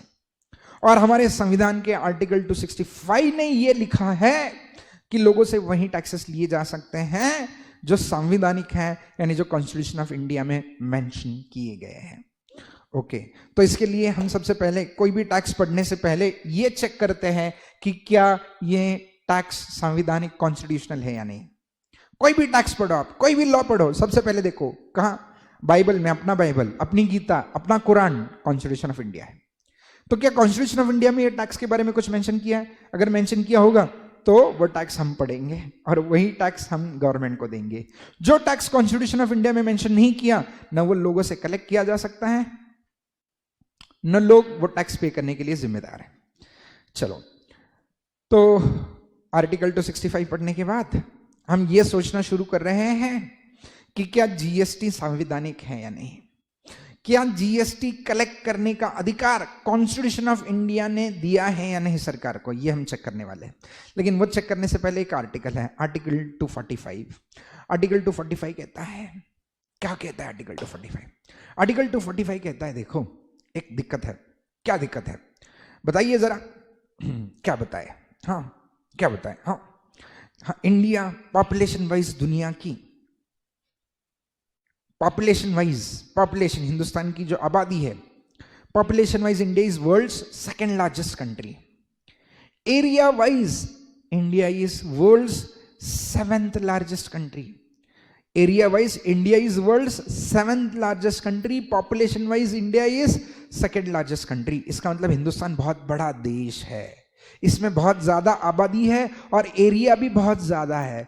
तो इतने बड़े देश को संभालने के लिए क्या एक सरकार सफिशिएंट है? Single government can rule India? No.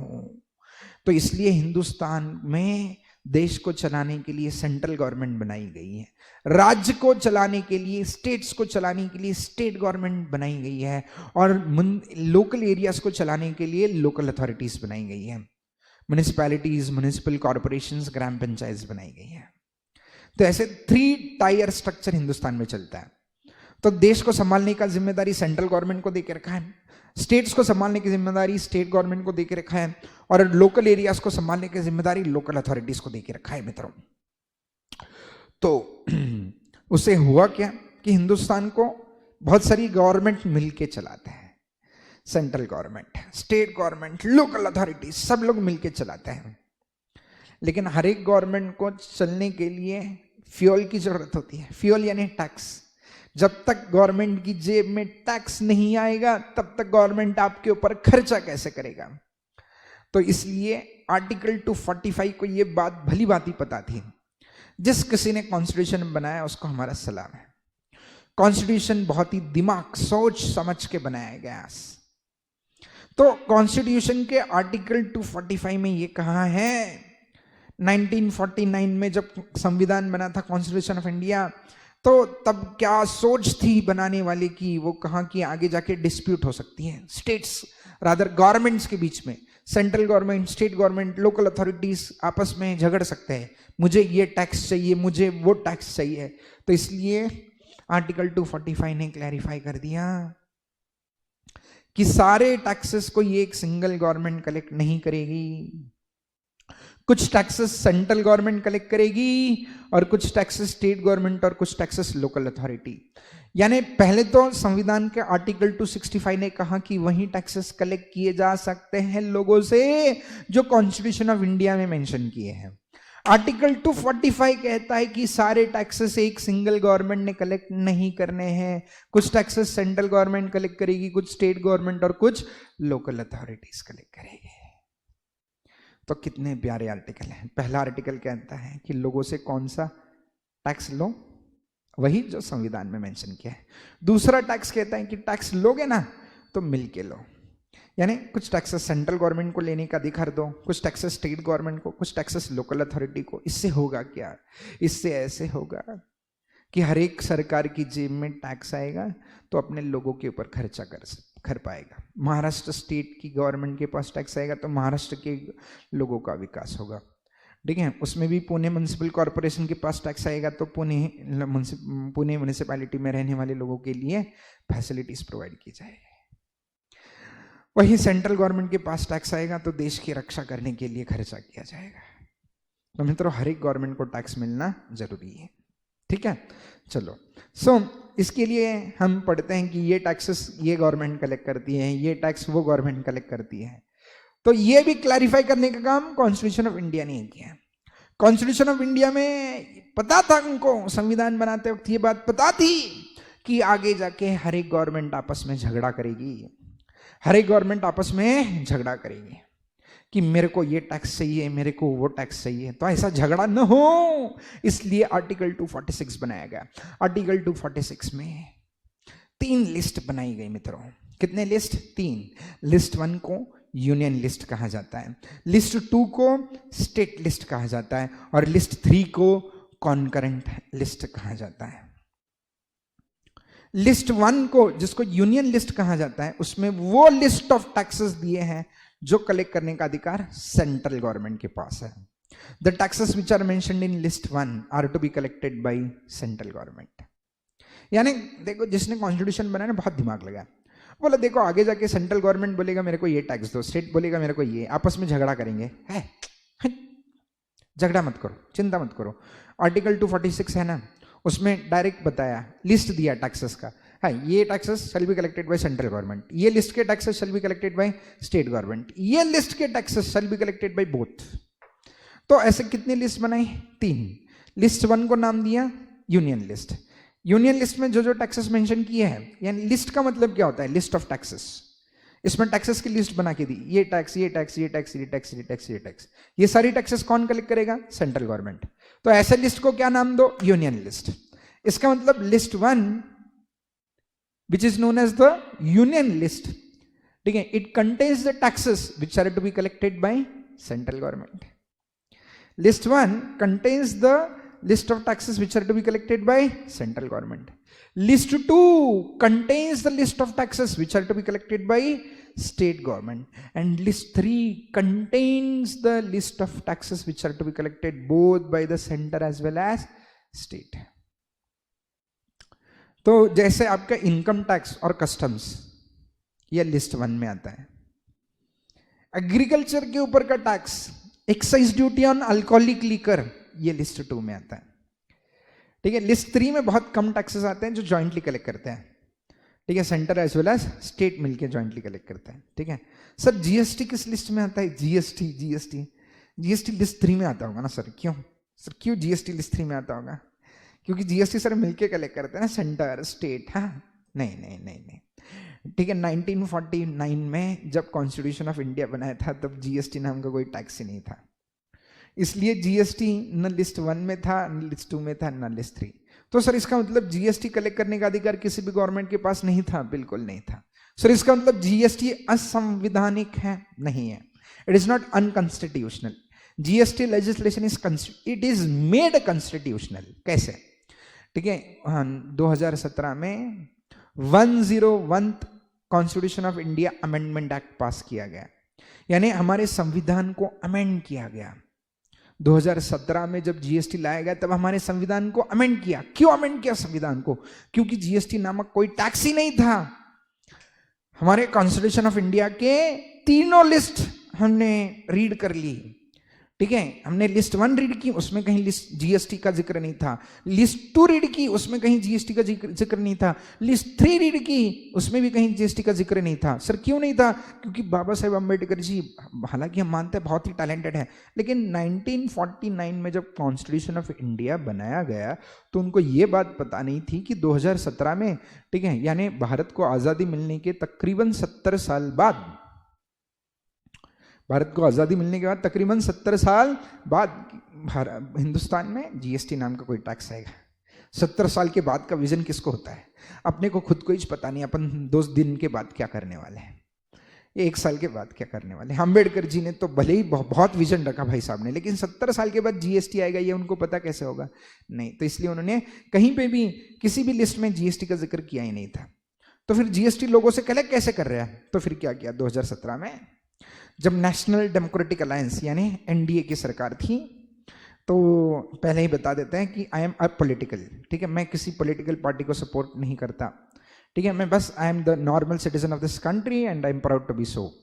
हाँ, बस यहाँ पे जिक्र होगा कुछ पॉलिटिकल डिसीजंस जो सही है गलत है उनके बारे में मेरी ओन ओपिनियन का जिक्र होने वाला है। मेरी राय क्या है, क्या ये सरकार ने अच्छा काम किया, यहाँ गलत हुआ, बस ये राय दूंगा। किसी को वोट करने के लिए या किसी को सपोर्ट करने के लिए मैं यहाँ पे नहीं हूँ, ठीक है। सो जो सही है वो सही है, जो गलत है वो गलत है, भले ही वो कोई भी करे, मैं करूँ, सरकार करे, मोदी जी करे या कोई और करे, ठीक है, चलो फाइन। मित्रों, तो क्या हुआ, 2017 की जो सरकार थी उसने क्या किया ना, वो बोले कि बाबा जीएसटी लोगों के हित का कानून है, लेकिन संविधान में इसके बारे में कोई जिक्र ही नहीं। तो अपन क्या करते हैं ना, संविधान को बदल देते हैं। क्या अमेंड कर सकते हैं? यस। जो आपने एग्जीक्यूटिव में जिंगल पढ़ा, चाहे JIGL ज्यूरिस्प्रूडेंस का सब्जेक्ट पढ़ा, तो शायद उसमें आपने पढ़ा होगा कि कॉन्स्टिट्यूशन ऑफ इंडिया के बारे में पढ़ा होगा, उसको अमेंड कैसे किया जा सकता है।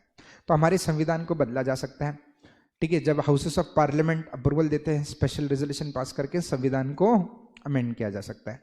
तो ऐसे ही 2017 में constitution of India amendment act 101 पास करके एक नया आर्टिकल लाया गया, आर्टिकल 246A। ठीक है, और जिसने ये लिखा है, आर्टिकल 246A ने ये लिखा है, जीएसटी ये एक नया संविधान आने वाला है, जीएसटी एक नया टैक्स आने वाला है। और ये टैक्स जो लगेगा वो किस पे लगेगा? गुड्स और सर्विसेज के सप्लाई पे। ऐसा इस आर्टिकल 246A ने कहा। आर्टिकल 246A कहता है GST is a tax on supply of goods as well as services. और ये भी कहा it shall be collected collectively by the central government, state government and union territories. यानी आर्टिकल 246 ने कहा कि जीएसटी एक नया टैक्स आने वाला है। लोग, डियर जनता, आपके हित के लिए हम बहुत सारे टैक्सेस को अबॉलिश करके एक नया टैक्स लाएंगे जिसका नाम हम जीएसटी रखेंगे। और ये जीएसटी का कलेक्ट करने का अधिकार हम सेंट्रल गवर्नमेंट को भी दे रहे हैं, स्टेट गवर्नमेंट को भी दे रहे हैं और यूनियन टेरिटरीज को भी दे रहे हैं। ऐसा बोल के एक नया आर्टिकल लाया गया। कौन सा आर्टिकल लाया गया मित्रों? आर्टिकल 246A लाया गया।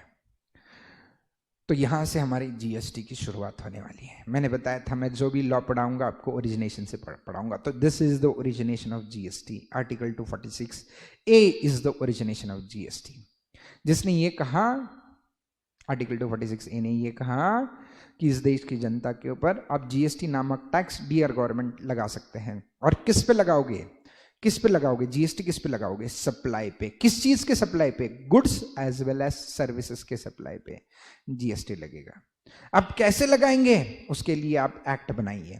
तो सरकार ने बनाए 4 एक्ट्स, 4 नहीं बल्कि 6-7 एक्ट बनाए, लेकिन उसमें से 4 का जिक्र यहां पे हुआ है। CGST act, central goods and service tax act 2017, SGST act, state goods and service tax act 2017, then UTGST act, union territory goods and service tax act 2017, and IGST act, integrated goods and service tax act 2017। ऐसे 4 act बनाए गए।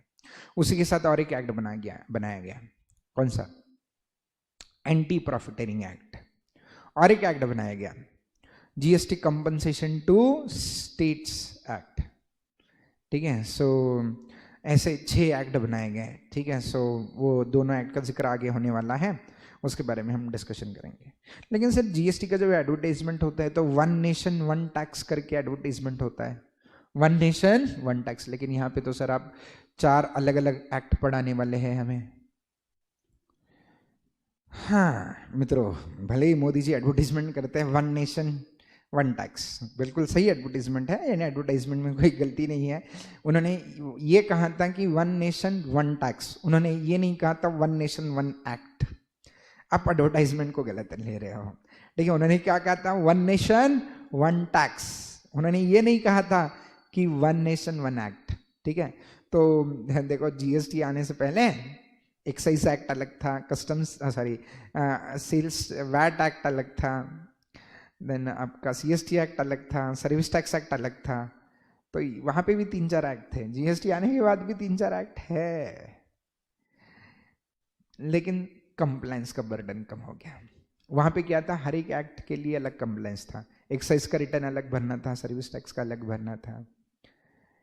ठीक है, सो आपका VAT का return अलग था, CST का अलग था, तो हम बहुत परेशान हो जाते हैं।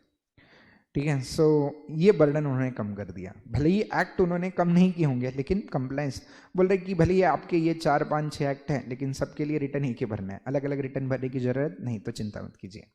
तो फिर 4 एक्ट क्यों बनाए वो आगे हम बता देंगे आपको। हर एक एक्ट क्यों बनाए, क्या वजह है उसके पीछे। ठीक है, चलो सर, तो ये समझ में आ गया। आपने सबसे पहले हमें ये समझाया कि क्या जीएसटी संवैधानिक है या नहीं। तो ऑफ कोर्स जीएसटी संवैधानिक है।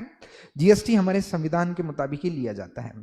ठीक है, सो कोई भी टैक्स हिंदुस्तान की सरकार असंवैधानिक एक्ट नहीं बना सकती। अगर ऐसे बना देती है तो हम लोग उसको चैलेंज कर सकते हैं। ठीक है, चलो fine, very good.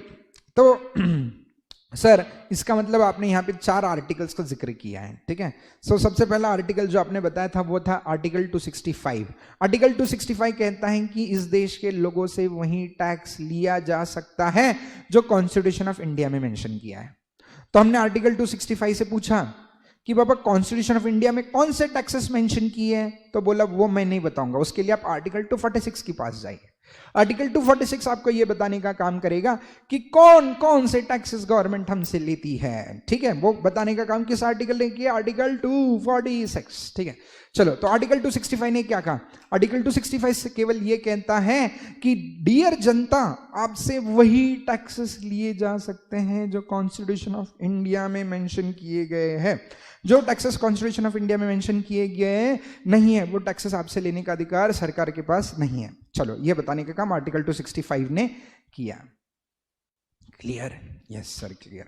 Then article 245 क्या कहता है, आर्टिकल 245 ये कहता है some of the taxes shall be collected by central government, some of the taxes shall be collected by state government and some of the taxes shall be collected by the local authorities.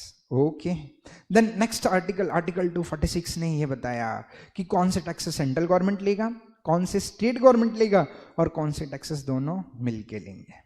देखो क्या, यानी arrangement of articles देखो कैसे बढ़िया है arrangement of articles, बहुत ही प्यारा। तो जब भी गलती से नहीं, मैं चाहूंगा कि आप भी जाके कहीं ना कहीं ऐसे पोस्ट पे पहुंच जाइए कि आप भी कोई लॉ बनाए, और लॉ बनाते वक्त learn to appreciate that law, learn to appreciate the way with which the law is, क्योंकि लॉ बनाने के पीछे बहुत मेहनत होती है, एक एक प्रावधान, एक एक सेक्शन, एक एक आर्टिकल बनाने के पीछे बहुत मेहनत होती है। तो देखो क्या सोच समझ के, क्योंकि 140-150 करोड़ आबादी का ये देश है, 150 करोड़ लोगों को संभालना बहुत मुश्किल होता है। हमारे घर के 4-5 मेंबर को संभालना मुश्किल है, तो 150 करोड़ जनता को कैसे संभाले मित्रों।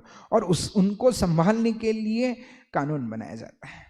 तो ये कानून 150 करोड़ के हर एक इंसान के लाख्स ऑफ व्यूज होता है, तो 150 करोड़ लोगों के कितने व्यूज होंगे सोचो। इन सारे व्यूज को मद्देनजर रखते हुए कोई कानून जब बनाया जाता है, तो one shall definitely appreciate the makers of that law, ठीक है। सो जिस किसी ने ये आर्टिकल्स बनाए, बहुत ही बढ़िया बनाया। आर्टिकल 265 बस आराम से कहता है वही टैक्सेस आपसे लिए जाएंगे जो संविधान में मेंशन किए गए। आर्टिकल 245 कहता है कि बाबा टैक्स लेते वक्त सरकार, ठीक है, लालची मत बनो, कोई एक सिंगल सरकार सारे टैक्सेस मत लो, सेंट्रल गवर्नमेंट आप कुछ टैक्सेस लो, स्टेट गवर्नमेंट आप कुछ लो, लोकल अथॉरिटीज आप कुछ टैक्सेस लो, ठीक है। उसके बाद आर्टिकल 246 कहता है, ठीक है, तीनों को लाइन में खड़े करो, सेंट्रल गवर्नमेंट को, स्टेट गवर्नमेंट को, और दोनों को एक साथ। हाँ, सेंट्रल गवर्नमेंट यूनियन लिस्ट के टैक्सेस कलेक्ट करेगा, state government yes state list के टैक्सेस करेगा, और सेंटर और स्टेट दोनों मिलकर कॉन्करेंट लिस्ट के टैक्सेस कलेक्ट करेंगे, ठीक है सर। जीएसटी कौन कलेक्ट करेगा? आर्टिकल 246 कहता है कि मेरे को मत पूछो, आगे जाओ, किसके पास? 246A के पास। 246A पहले कहता है कि GST is a tax on supply of goods as well as supply of services and it shall be collected jointly by the central government, state governments and union territories, and for this dear government please make acts. So dear government has made dear 4 acts, CGST act, SGST act, UTGST act and IGST act. Okay sir, समझा sir, okay. अब मित्रों और एक चीज क्या चीज sir, GST is applicable to whole of India. GST ये जो कानून है ये पूरे हिंदुस्तान के लिए एप्लीकेबल है। GST is applicable to whole of India including the states of Jammu and Kashmir. ये बताने की जरूरत नहीं है, ठीक है। सो जम्मू एंड कश्मीर जब से हिंदुस्तान का हिस्सा बन चुका है तो हम जानते ही हैं कि मैक्सिमम लॉज जो है वो सब पूरे हिंदुस्तान के लिए एप्लीकेबल है, ठीक है। सो उसमें से जीएसटी ये जो संविधान है ये भी पूरे हिंदुस्तान के लिए एप्लीकेबल है, यानी जम्मू एंड कश्मीर से लेके कन्याकुमारी तक जहां कहीं आप सप्लाई करोगे उस सप्लाई पे हिंदुस्तान की सरकार को जीएसटी कलेक्ट करने का अधिकार है, ठीक है। So GST applies to whole of India including the states of Jammu and Kashmir, ठीक है। सो हिंदुस्तान में जहां कहीं सप्लाई होता है, सर सप्लाई का मतलब क्या, वो हम आगे बताएंगे ना, आपको आराम से बताएंगे, एक चैप्टर ही है सप्लाई का, बहुत आराम से डिस्कशन होगा भाई साहब इसके ऊपर। कम से कम हफ्ते भर हम आपको सिर्फ सप्लाई सप्लाई सप्लाई ही बताते रहेंगे, अलग अलग केस लॉज के साथ एक्सप्लेन करते रहेंगे, चिंता ही मत कीजिएगा। तो GST is applicable to whole of India including the states of Jammu and Kashmir, यानी सप्लाई आपका जम्मू एंड कश्मीर में हुआ तो भी जीएसटी लगेगा, महाराष्ट्र में हुआ, कर्नाटक में हुआ, कन्याकुमारी में हुआ, वेस्ट बंगाल में हुआ, कहीं पे भी सप्लाई हुआ होगा तो जीएसटी आएगा। जीएसटी कब से आया? 1 July 2017। GST came into effect with effect from 1 July 2017। और जीएसटी को हम डेस्टिनेशन बेस्ड टैक्स कहते हैं।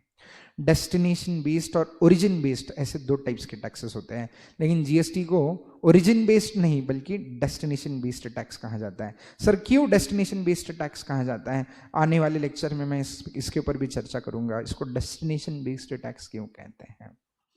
ओके ठीक है, सो ये पॉइंट है जो आगे डिस्कस होने वाला है डेस्टिनेशन बेस्ड टैक्स का।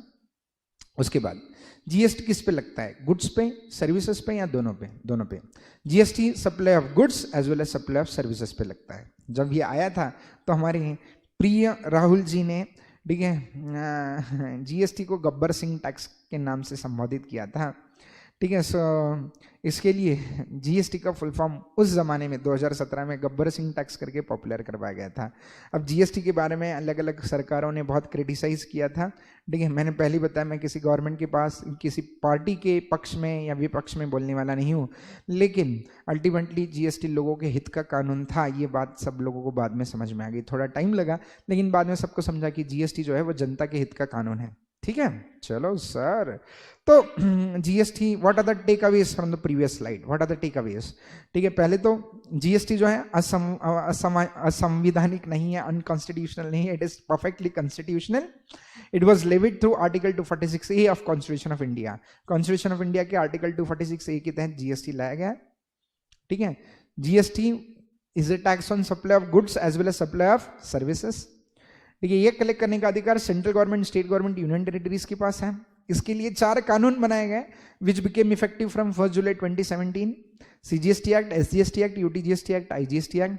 It is applicable to whole of India from Jammu and Kashmir till Kanyakumari, from Maharashtra till West Bengal, सबके लिए एप्लीकेबल है। चलो सर, ये समझ में आ गया सर। अब सर आगे क्या बताना चाहते हो? आगे हम आपको और एक चीज बताना चाहेंगे, चिंता ही मत कीजिएगा। सबसे महत्वपूर्ण चीज है वह। मित्रों, आगे बढ़ने से पहले हम एक छोटा सा ब्रेक लेंगे, ठीक है, और ब्रेक के बाद फिर से कंटिन्यू करेंगे हमारे डिस्कशन के लिए, ठीक है। सो मस्त आराम से नाश्ता वगैरह करके आइए, 10-15 मिनट का ब्रेक लीजिएगा, ठीक है, खा पी के आइएगा मस्त, और उसके बाद फिर से आगे का डिस्कशन कंटिन्यू करेंगे, ठीक है। चलो फिर मिलते हैं। सो ब्रेक के बाद आप सभी का स्वागत है, देवियों और उनके प्यारे प्यारे भाइयों। सो हमने जो पहले हाफ में डिस्कस किया था एडवांस टैक्स लॉ का, मैंने आपको मार्किंग सिस्टम बता दिया था, एडवांस टैक्स लॉ का सिलेबस क्या है उसके बारे में अपन ने चर्चा की थी, और अपन ने इनडायरेक्ट टैक्स के डिस्कशन से शुरुआत करने से पहले कुछ बेसिक चीज़ें जो आपने सीएस एग्जीक्यूटिव में पढ़ी होगी उनके बारे में डिस्कशन किया था। उसमें हमने डायरेक्ट टैक्स क्या होता है, इनडायरेक्ट टैक्स क्या होता है, ये चीज़ आपको बताई, और उसके बाद हमने कोई भी लॉ जो है हिंदुस्तान में कॉन्स्टिट्यूशन ऑफ इंडिया के बिना बनना मुमकिन नहीं है, इसके बारे में चर्चा की। तो मित्रों, अब ये सेकेंड हाफ में we are going to discuss कि हिंदुस्तान में कोई भी लॉ यानी कानून जब बनाया जाता है तो किस प्रकार से बनाया जाता है उसके बारे में हम चर्चा करेंगे। तो मित्रों, जैसे फॉर एग्जांपल हमने ये तो देखा कि जब तक आर्टिकल 265 कहता है, जब तक कॉन्स्टिट्यूशन ऑफ इंडिया में कोई लॉ के बारे में जिक्र नहीं किया गया है, तब तक कोई भी लॉ बनाना हिंदुस्तान में मुमकिन नहीं है। यानी कोई भी गवर्नमेंट जो है वो कोई कानून नहीं बना सकती तब तक जब तक संविधान में वो कानून का जिक्र नहीं हुआ है। हमारा संविधान जब तक ये नहीं कहता कि dear government you have the right to collect this tax from the citizens of this country, तब तक आपसे टैक्स कलेक्ट करने का अधिकार किसी भी सरकार के पास नहीं है। तो ये आर्टिकल 265 ने क्लैरिफाई किया था। तो हम जैसे जीएसटी का डिस्कशन शुरू करने वाले थे, तो जीएसटी कलेक्ट करने का अधिकार हमारे देश के सरकार के पास है क्या? जी हाँ है, ठीक है। सो किसने अधिकार दिया है? तो हमने देखा कि constitution of India 101 amendment act जब आया तो आर्टिकल 246A इंट्रोड्यूस किया गया, जिसमें यह कहा गया है कि जीएसटी नाम का एक टैक्स लगेगा सप्लाई ऑफ गुड्स और सप्लाई ऑफ सर्विसेज के ट्रांजैक्शन पे। तो ये टैक्स लगाने के लिए क्या कोई कानून बनाया गया है क्या? और वो कानून किसने बनाया, कैसे बनाए जाते हैं वो कानून, वो इम्प्लीमेंट कैसे होते हैं, लोग उनको कैसे फॉलो करते हैं, इनके बारे में हम चर्चा करने वाले हैं। तो मित्रों, इसके बारे में भी हमने हमारे कॉन्स्टिट्यूशन ऑफ इंडिया ने कुछ मेंशन किया है। हमारा देश का जो संविधान है वो ये कहता है, the constitution of India of this country states that इस देश में कानून बनाने का, कानून इंप्लीमेंट करने का और कानून फॉलो न करने वालों को पनिश करने का राइट अलग अलग ऑर्गन्स को दिया गया है। हमारे संविधान ने पावर किसी एक को नहीं दिया। देखो प्रॉब्लम क्या होता है, अगर सारी पावर्स किसी एक ही इंसान को दे दे, किसी एक ही ऑर्गेनाइजेशन को, एक ही बॉडी को दे दें, तो पावर का बहुत गलत इस्तेमाल किया जाता है। ठीक है, so if you give all the rights to a single person, they might make और they might take undue advantage of their powers. So इसलिए हमारी सरकार ने पावर्स को ये 3 कैटेगरी में बांट दिया। पहला पावर लेजिस्लेट करने का, यानी लेजिस्लेटिव ऑर्गन का मतलब ये ऑर्गन या ये बॉडी जो है ये हिंदुस्तान में केवल कानून बनाने का काम करेगी। लेजिस्लेटिव ऑर्गन हिंदुस्तान में कानून बनाने का काम करेगी। एग्जीक्यूटिव ऑर्गन हिंदुस्तान में बनाए हुए कानून को इंप्लीमेंट करने का काम करेगी। जुडिशियल ऑर्गन जो कानून फॉलो नहीं करता उनको पनिश करने का काम करेगी, या कानून में कोई डिस्प्यूट राइज हुआ है, कानून में कोई क्लैरिटी नहीं है, तो वो क्लियर करवाने का काम जुडिशियल ऑर्गन करेगी। ऐसे राइट्स को 3 हिस्सों में बांट दिया, आराम से बताएंगे। और ये जो बंटवारा हुआ है ये हमारे कॉन्स्टिट्यूशन ऑफ इंडिया के द्वारा ही किया गया है। तो हमारा कॉन्स्टिट्यूशन ऑफ इंडिया कहता है, हमारा संविधान कहता है कि इस देश में कानून बनाने के लिए लेजिस्लेटिव ऑर्गन है, कानून को इंप्लीमेंट करने के लिए एग्जीक्यूटिव ऑर्गन है, और जो लोग कानून फॉलो नहीं करते उनको पनिश करने के लिए जुडिशियल ऑर्गन है। ऐसे 3 ऑर्गन्स बनाए गए। लेजिस्लेटिव ऑर्गन कानून बनाने का काम करेगा, एग्जीक्यूटिव ऑर्गन बना हुआ कानून लोगों तक पहुंचाने का काम करेगा, और जुडिशियल ऑर्गन जो है वो जो कानून ब्रीच करने वाले हैं इनको पनिश करने का काम करेगा। मित्रों ऐसे 3 ऑर्गन्स हैं, तो तीनों के बारे में आराम से चर्चा करेंगे। मित्रों लेजिस्लेटिव ऑर्गन, ये ऑर्गन को जिम्मेदारी दी है कि इस देश में जो भी कानून आप बनाओगे, टैक्स से रिलेटेड कानून हो या आपके कंपनी से रिलेटेड कानून हो, एग्रीकल्चर से, फार्मर से रिलेटेड कानून हो, या किसी भी चीज से रिलेटेड कोई भी कानून होगा, तो ये कानून बनाने का काम उस लेजिस्लेटिव ऑर्गन को दिया गया है। ठीक है, सो कोई भी लॉ सबसे पहले वो ड्राफ्ट किया जाता है। ड्राफ्ट फॉर्म में जब कानून होता है तो उसको कहते हैं बिल। क्या कहते हैं मित्रों? बिल। तो ऐसे कई सारे बिल के बारे में आपने सुना होगा, education bill, finance bill, Lokpal bill, farmers bill, company bill. ठीक है, सो ऐसे कई सारे बिल होते हैं। बिल का मतलब ये एक ड्राफ्ट लॉ है। तो पहले लॉ को, कानून को ड्राफ्ट किया जाता है। ड्राफ्ट फॉर्म में जब होता है तो उसको बिल कहते हैं। अब ये बिल बनने के बाद ये बिल प्रेजेंट होता है हमारी लोकसभा और राज्यसभा की हाउसेस में, हाउसेस ऑफ पार्लियामेंट जिसको हम कहते हैं, हाउसेस ऑफ पार्लियामेंट, यानी लोकसभा में बिल प्रेजेंट होगा। लोकसभा में कौन होता है? हमारे इलेक्टेड रिप्रेजेंटेटिव्स। हिंदुस्तान में इलेक्शन होता है, इलेक्शन होने के बाद हम वोटिंग करवा के लोगों को, ठीक है, लोकसभा में पहुंचा देते हैं, हमारे रिप्रेजेंटेटिव्स को लोकसभा में पहुंचा देते हैं। जब हम उनको लोकसभा में पहुंचाते तो वो हमें रिप्रेजेंट करने का काम करते हैं। ठीक है, यानी अगर उन्होंने किसी बिल को अप्रूवल दे दिया, इसका मतलब हम लोगों ने इस बिल को अप्रूव कर दिया है। तो हिंदुस्तान में समझो कोई बिल बन गया, बिल बनने के बाद सबसे पहले वो टेबल यानी प्रेजेंट होता है लोकसभा में। लोकसभा के लोग अगर इसको अप्रूव करते हैं, इसका मतलब इस देश की 150 करोड़ जनता ने इसको अप्रूव कर दिया।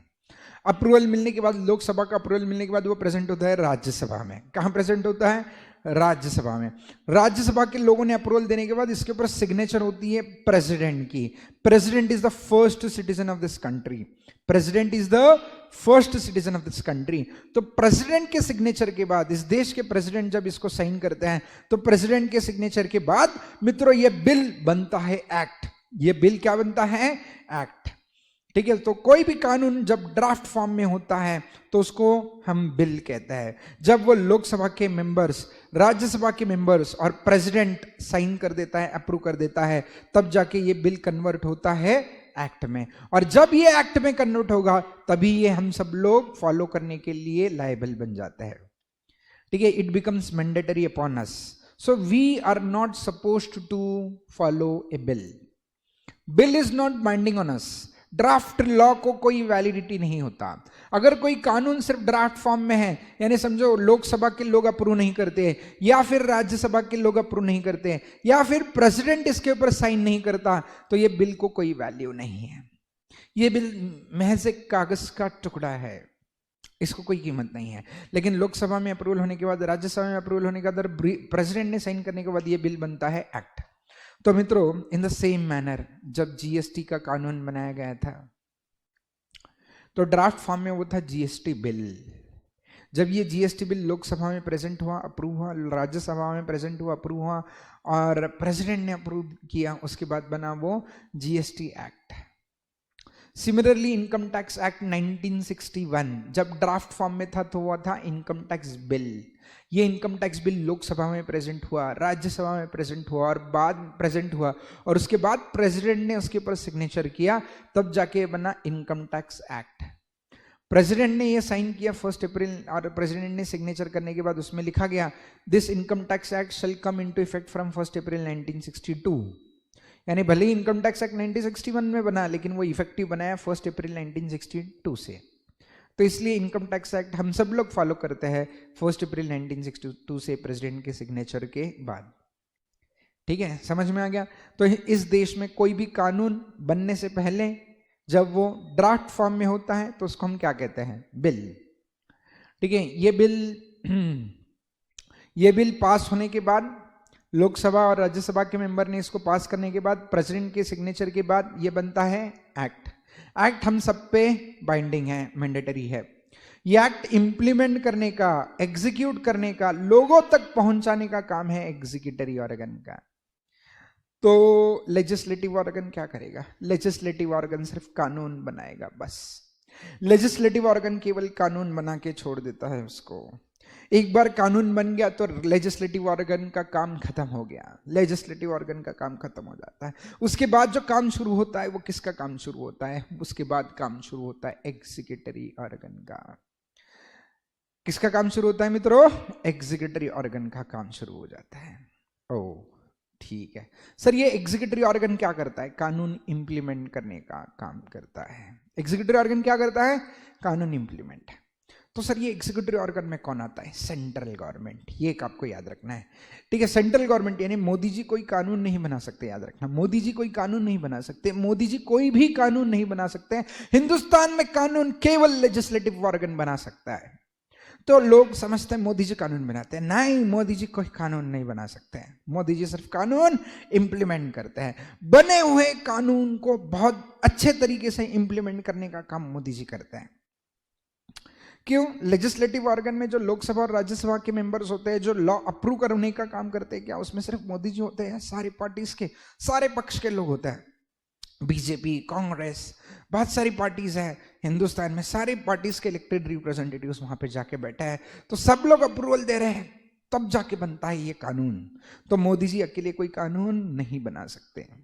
तो कानून बनाने का और कानून में बदलाव लाने का अधिकार लेजिस्लेटिव ऑर्गन के पास होता है। To make the law and to change the law is the right of the legislative organ.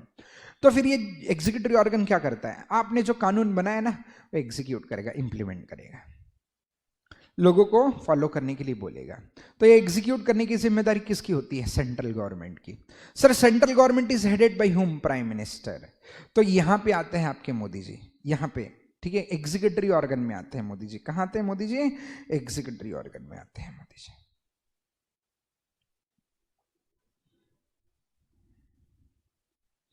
Okay sir, इसका मतलब एग्जीक्यूटिव ऑर्गन जो है वो लॉ एग्जीक्यूट करने का काम करता है। बिल्कुल सही बात। ओके, तो सर मोदी जी अकेले सारे लॉज एग्जीक्यूट कर पाएंगे क्या?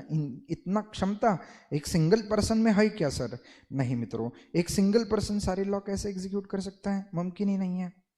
तो फिर मोदी जी अगर सारे लॉ एग्जीक्यूट नहीं कर सकते तो फिर एग्जीक्यूट करने के लिए उनको कौन मदद करता है? ठीक है, हाँ, तो मोदी जी के अंडर बनाई गई अलग अलग मिनिस्ट्रीज। क्या बनाई गई मित्रों? अलग अलग मिनिस्ट्रीज। उस मिनिस्ट्री में से एक मिनिस्ट्री के साथ हम डील करने वाले हैं, वो है मिनिस्ट्री ऑफ फाइनेंस। कौन सी मिनिस्ट्री है? Ministry of finance. खुल जा सिम, खुल गई सिम रुको दिखा देते आपको। हाँ, तो under Modi ji there are various ministries, क्योंकि एक सिंगल प्राइम मिनिस्टर को सारे लॉस एग्जीक्यूट करना मुमकिन ही नहीं है। तो इसके लिए प्राइम मिनिस्टर अकेला लॉ एग्जीक्यूट नहीं करता, वो मिनिस्ट्री के थ्रू एग्जीक्यूट करते हैं। तो जो टैक्स से रिलेटेड कानून है वो सारा एग्जीक्यूट करने का काम मिनिस्ट्री ऑफ फाइनेंस का है। देन कंपनी से रिलेटेड जो भी कानून है वो एग्जीक्यूट करने का काम मिनिस्ट्री ऑफ कॉर्पोरेट अफेयर्स का है। ठीक है, सो मिनिस्ट्री ऑफ फाइनेंस जो है वो डायरेक्ट टैक्स से रिलेटेड कानून एग्जीक्यूट करता है, as well as indirect tax से रिलेटेड कानून एग्जीक्यूट करता है। इसलिए मिनिस्ट्री ऑफ फाइनेंस ने 2 बोर्ड्स बनाए, एक बोर्ड है सीबीडीटी और दूसरा बोर्ड है CBIC. CBDT central board of direct taxes, ये डायरेक्ट टैक्स यानी इनकम टैक्स के कानून एग्जीक्यूट इंप्लीमेंट करने का काम करता है। CBIC central board of indirect taxes and customs, ये इनडायरेक्ट टैक्सेस से रिलेटेड कानून इंप्लीमेंट करने का काम करता है। सो मित्रों, ये दोनों बोर्ड जो है सीबीडीटी और सीबीआईसी, सीबीडीटी और सीबीआईसी, ये दोनों बोर्ड जो है मित्रों मिनिस्ट्री ऑफ फाइनेंस में आता है। सर एग्जैक्टली एग्जीक्यूट करना इसका मतलब क्या सर? एग्जीक्यूट करना, अब जैसे फॉर एग्जांपल अब जीएसटी एक्ट में जो लेजिस्लेटिव ऑर्गन ने बनाया है उसमें उन्होंने बताया है कि जीएसटी चार्ज होगा सप्लाई पे। ठीक है, जब भी आप सप्लाई ऑफ गुड्स करोगे या सप्लाई ऑफ सर्विसेज करोगे तो जीएसटी लेवी होगा, लेकिन लेवी तो होगा बट ठीक है, तो फिर उसके लिए कौन से रिटर्न भरने वो भी एक्ट में बताया है। लेकिन वो रिटर्न कहाँ फाइल करने हैं, कौन से वेबसाइट पे जाके फाइल करने हैं, रिटर्न भरने कैसे हैं, how to fill up the return. ठीक है, वो भरते मिस्टेक हुआ तो क्या होगा। तो ये जो कंप्लायंस से रिलेटेड काम होता है, यानी लोगों को यानी लॉ फॉलो करते वक्त बहुत सारी दिक्कतें आती हैं, तो ये दिक्कतें कौन सॉल्व करेगा? ये एग्जीक्यूटिव ऑर्गन सॉल्व करता है। तो इसलिए एग्जीक्यूटिव ऑर्गन उसके लिए बनाता है रूल्स। क्या बनाता है? रूल्स। तो एक्ट बनाने का काम आपका लेजिस्लेटिव ऑर्गन का होता है, और वो एक्ट को इंप्लीमेंट करने के लिए रूल्स की जरूरत पड़ती है, और वो रूल्स बनाने का काम एग्जीक्यूटिव ऑर्गन करता है। तो इसलिए जब भी आप कोई लॉ पढ़ते हो ना, तो लॉ के एक्ट भी पढ़ते हो और उसको इंप्लीमेंट करने के लिए जो रूल्स बनाए गए वो भी पढ़ते हो। जैसे इनकम टैक्स एक्ट 1961 के साथ इनकम टैक्स रूल्स 1961 बनाए गए, जीएसटी एक्ट के साथ बहुत सारी जीएसटी के रूल्स बनाए गए, वैल्यूएशन रूल्स, कंपोजिशन रूल्स। ठीक है, सो ऐसे इन आईटीसी के रूल्स, तो ऐसे कई सारे रूल्स बनाए गए मित्रों। तो ये सारे रूल्स कौन बनाता है? Executive organ. Act as well as rules both are binding on the citizens of this country. हम सब लोगों के ऊपर एक्ट भी बाइंडिंग है, रूल्स भी बाइंडिंग है। तो हम पढ़ते वक्त इसलिए कोई भी एक्ट पढ़ लो आप, वो एक्ट के साथ जरूर कहीं ना कहीं रूल्स का जिक्र होता ही होता है। चलो वेरी गुड। उसके बाद मित्रों, अब ये जो सीबीडीटी और सीबीआईसी है ना, इसके अंडर अलग अलग डिपार्टमेंट्स आते हैं। जैसे below CBDT comes various income tax department, IT department आता है, और सीबीआईसी के अंडर वेरियस जीएसटी डिपार्टमेंट आते हैं, जीएसटी और कस्टम्स के डिपार्टमेंट्स आते हैं। सर ये डिपार्टमेंट्स क्यों बनाए जाते हैं, रीजन क्या है ये डिपार्टमेंट्स बनाने के पीछे बता देते हैं। देखो, अब हिंदुस्तान की कम से कम 4 से 5 करोड़ लोग इनकम टैक्स का रिटर्न भरते हैं। 4 to 5 crore people file IT returns. तो 5 करोड़ लोग इनकम टैक्स रिटर्न भरेंगे तो उसका चेकिंग कौन करेगा? तो उसके लिए पूरे देश में अलग अलग रीजन्स पे इनकम टैक्स डिपार्टमेंट बनाए गए, और उस इनकम टैक्स डिपार्टमेंट में गवर्नमेंट ऑफ इंडिया के लोग काम करते हैं। यानी इन शॉर्ट सीबीडीटी ने, ठीक है, लोगों को एम्प्लॉयज रखे हैं सीबीडीटी ने, ऐसे समझ लो। सर ये कौन एम्प्लॉयज होते हैं? ये यूपीएससी की एग्जामिनेशन क्लियर करके जो रेवेन्यू सर्विसेज में काम करने वाले लोग हैं उनको इस डिपार्टमेंट में भेजा जाता है।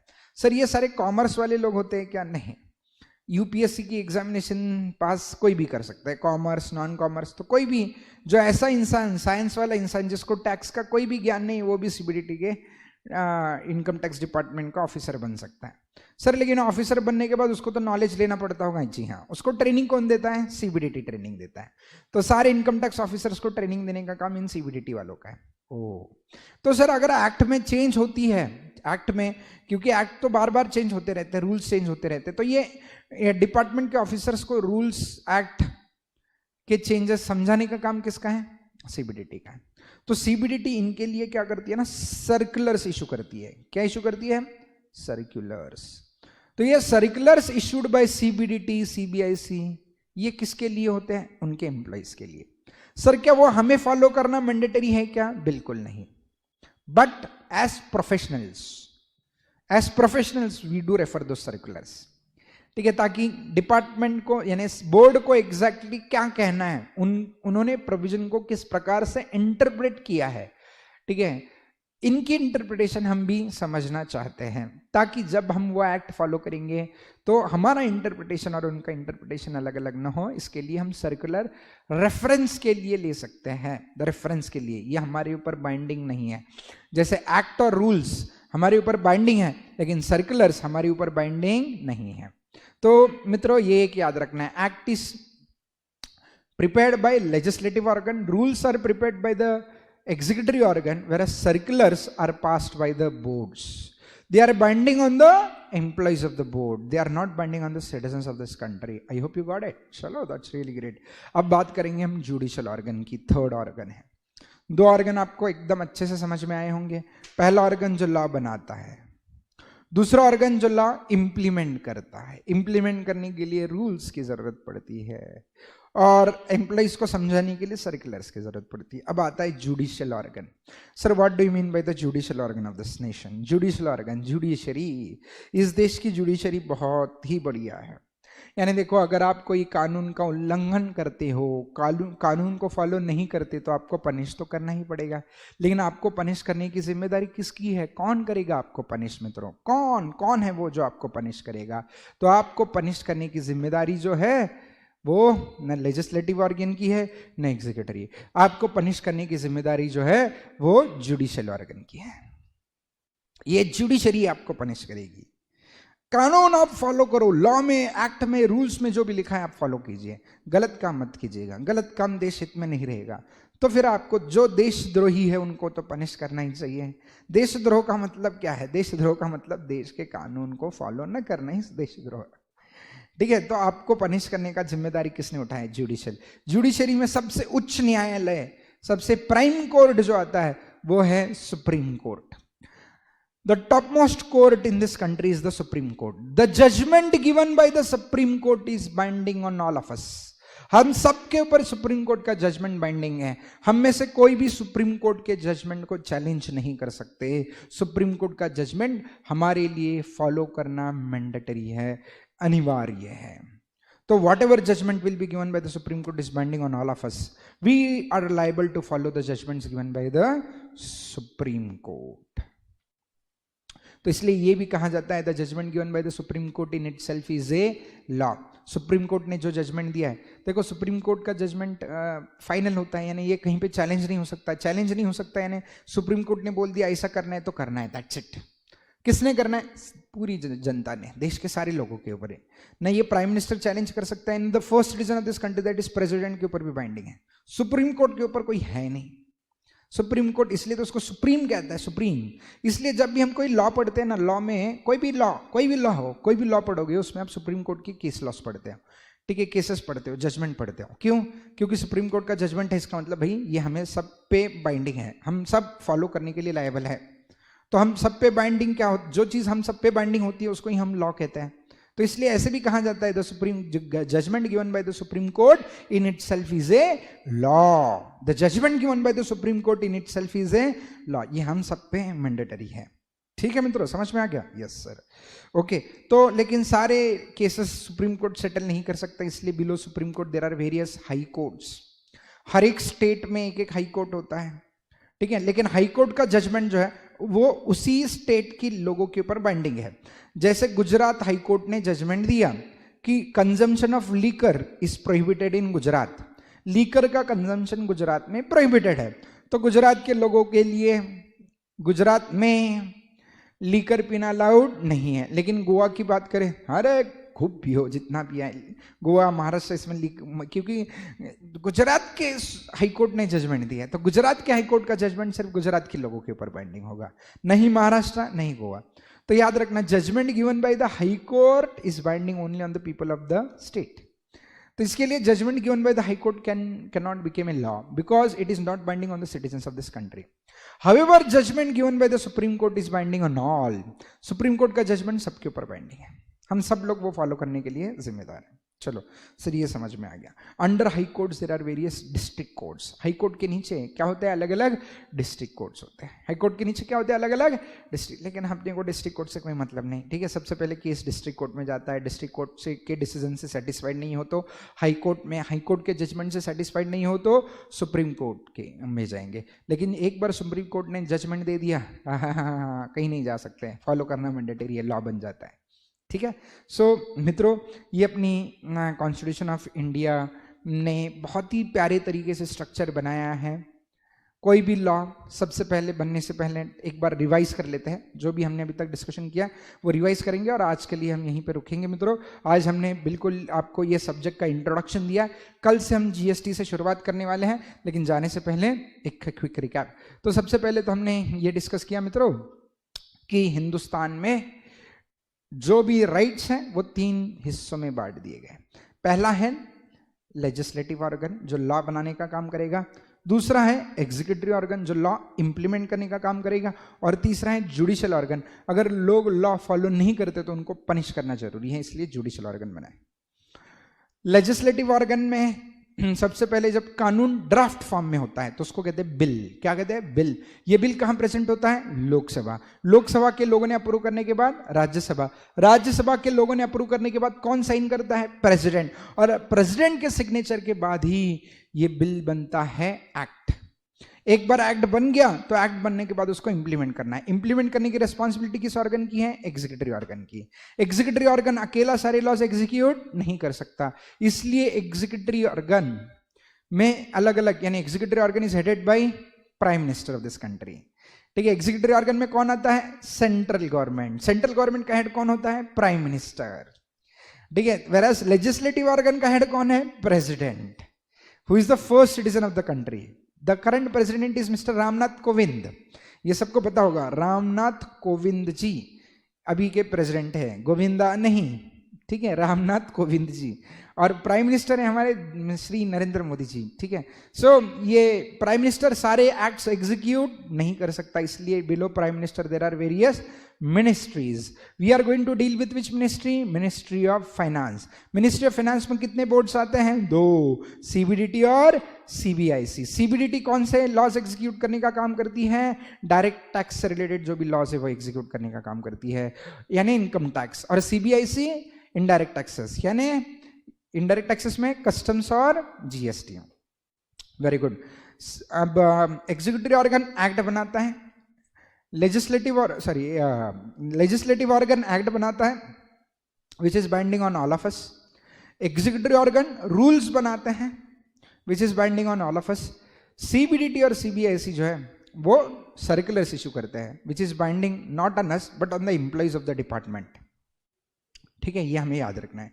जुडिशियल ऑर्गन में सबसे पहले उच्च न्यायालय आता है, that is supreme court. Judgement given by the supreme court in itself is a law, it is binding on all of us, ठीक है। उसके बाद below supreme court we are having various high court, and below high court we are having various district courts. तो मित्रों आज के लिए यहीं पे हम रुकेंगे, फिर मिलेंगे चलते चलते। कल के लेक्चर में शुरुआत होगी अपना इनडायरेक्ट टैक्स के डिस्कशन से, ठीक है। Have a nice day.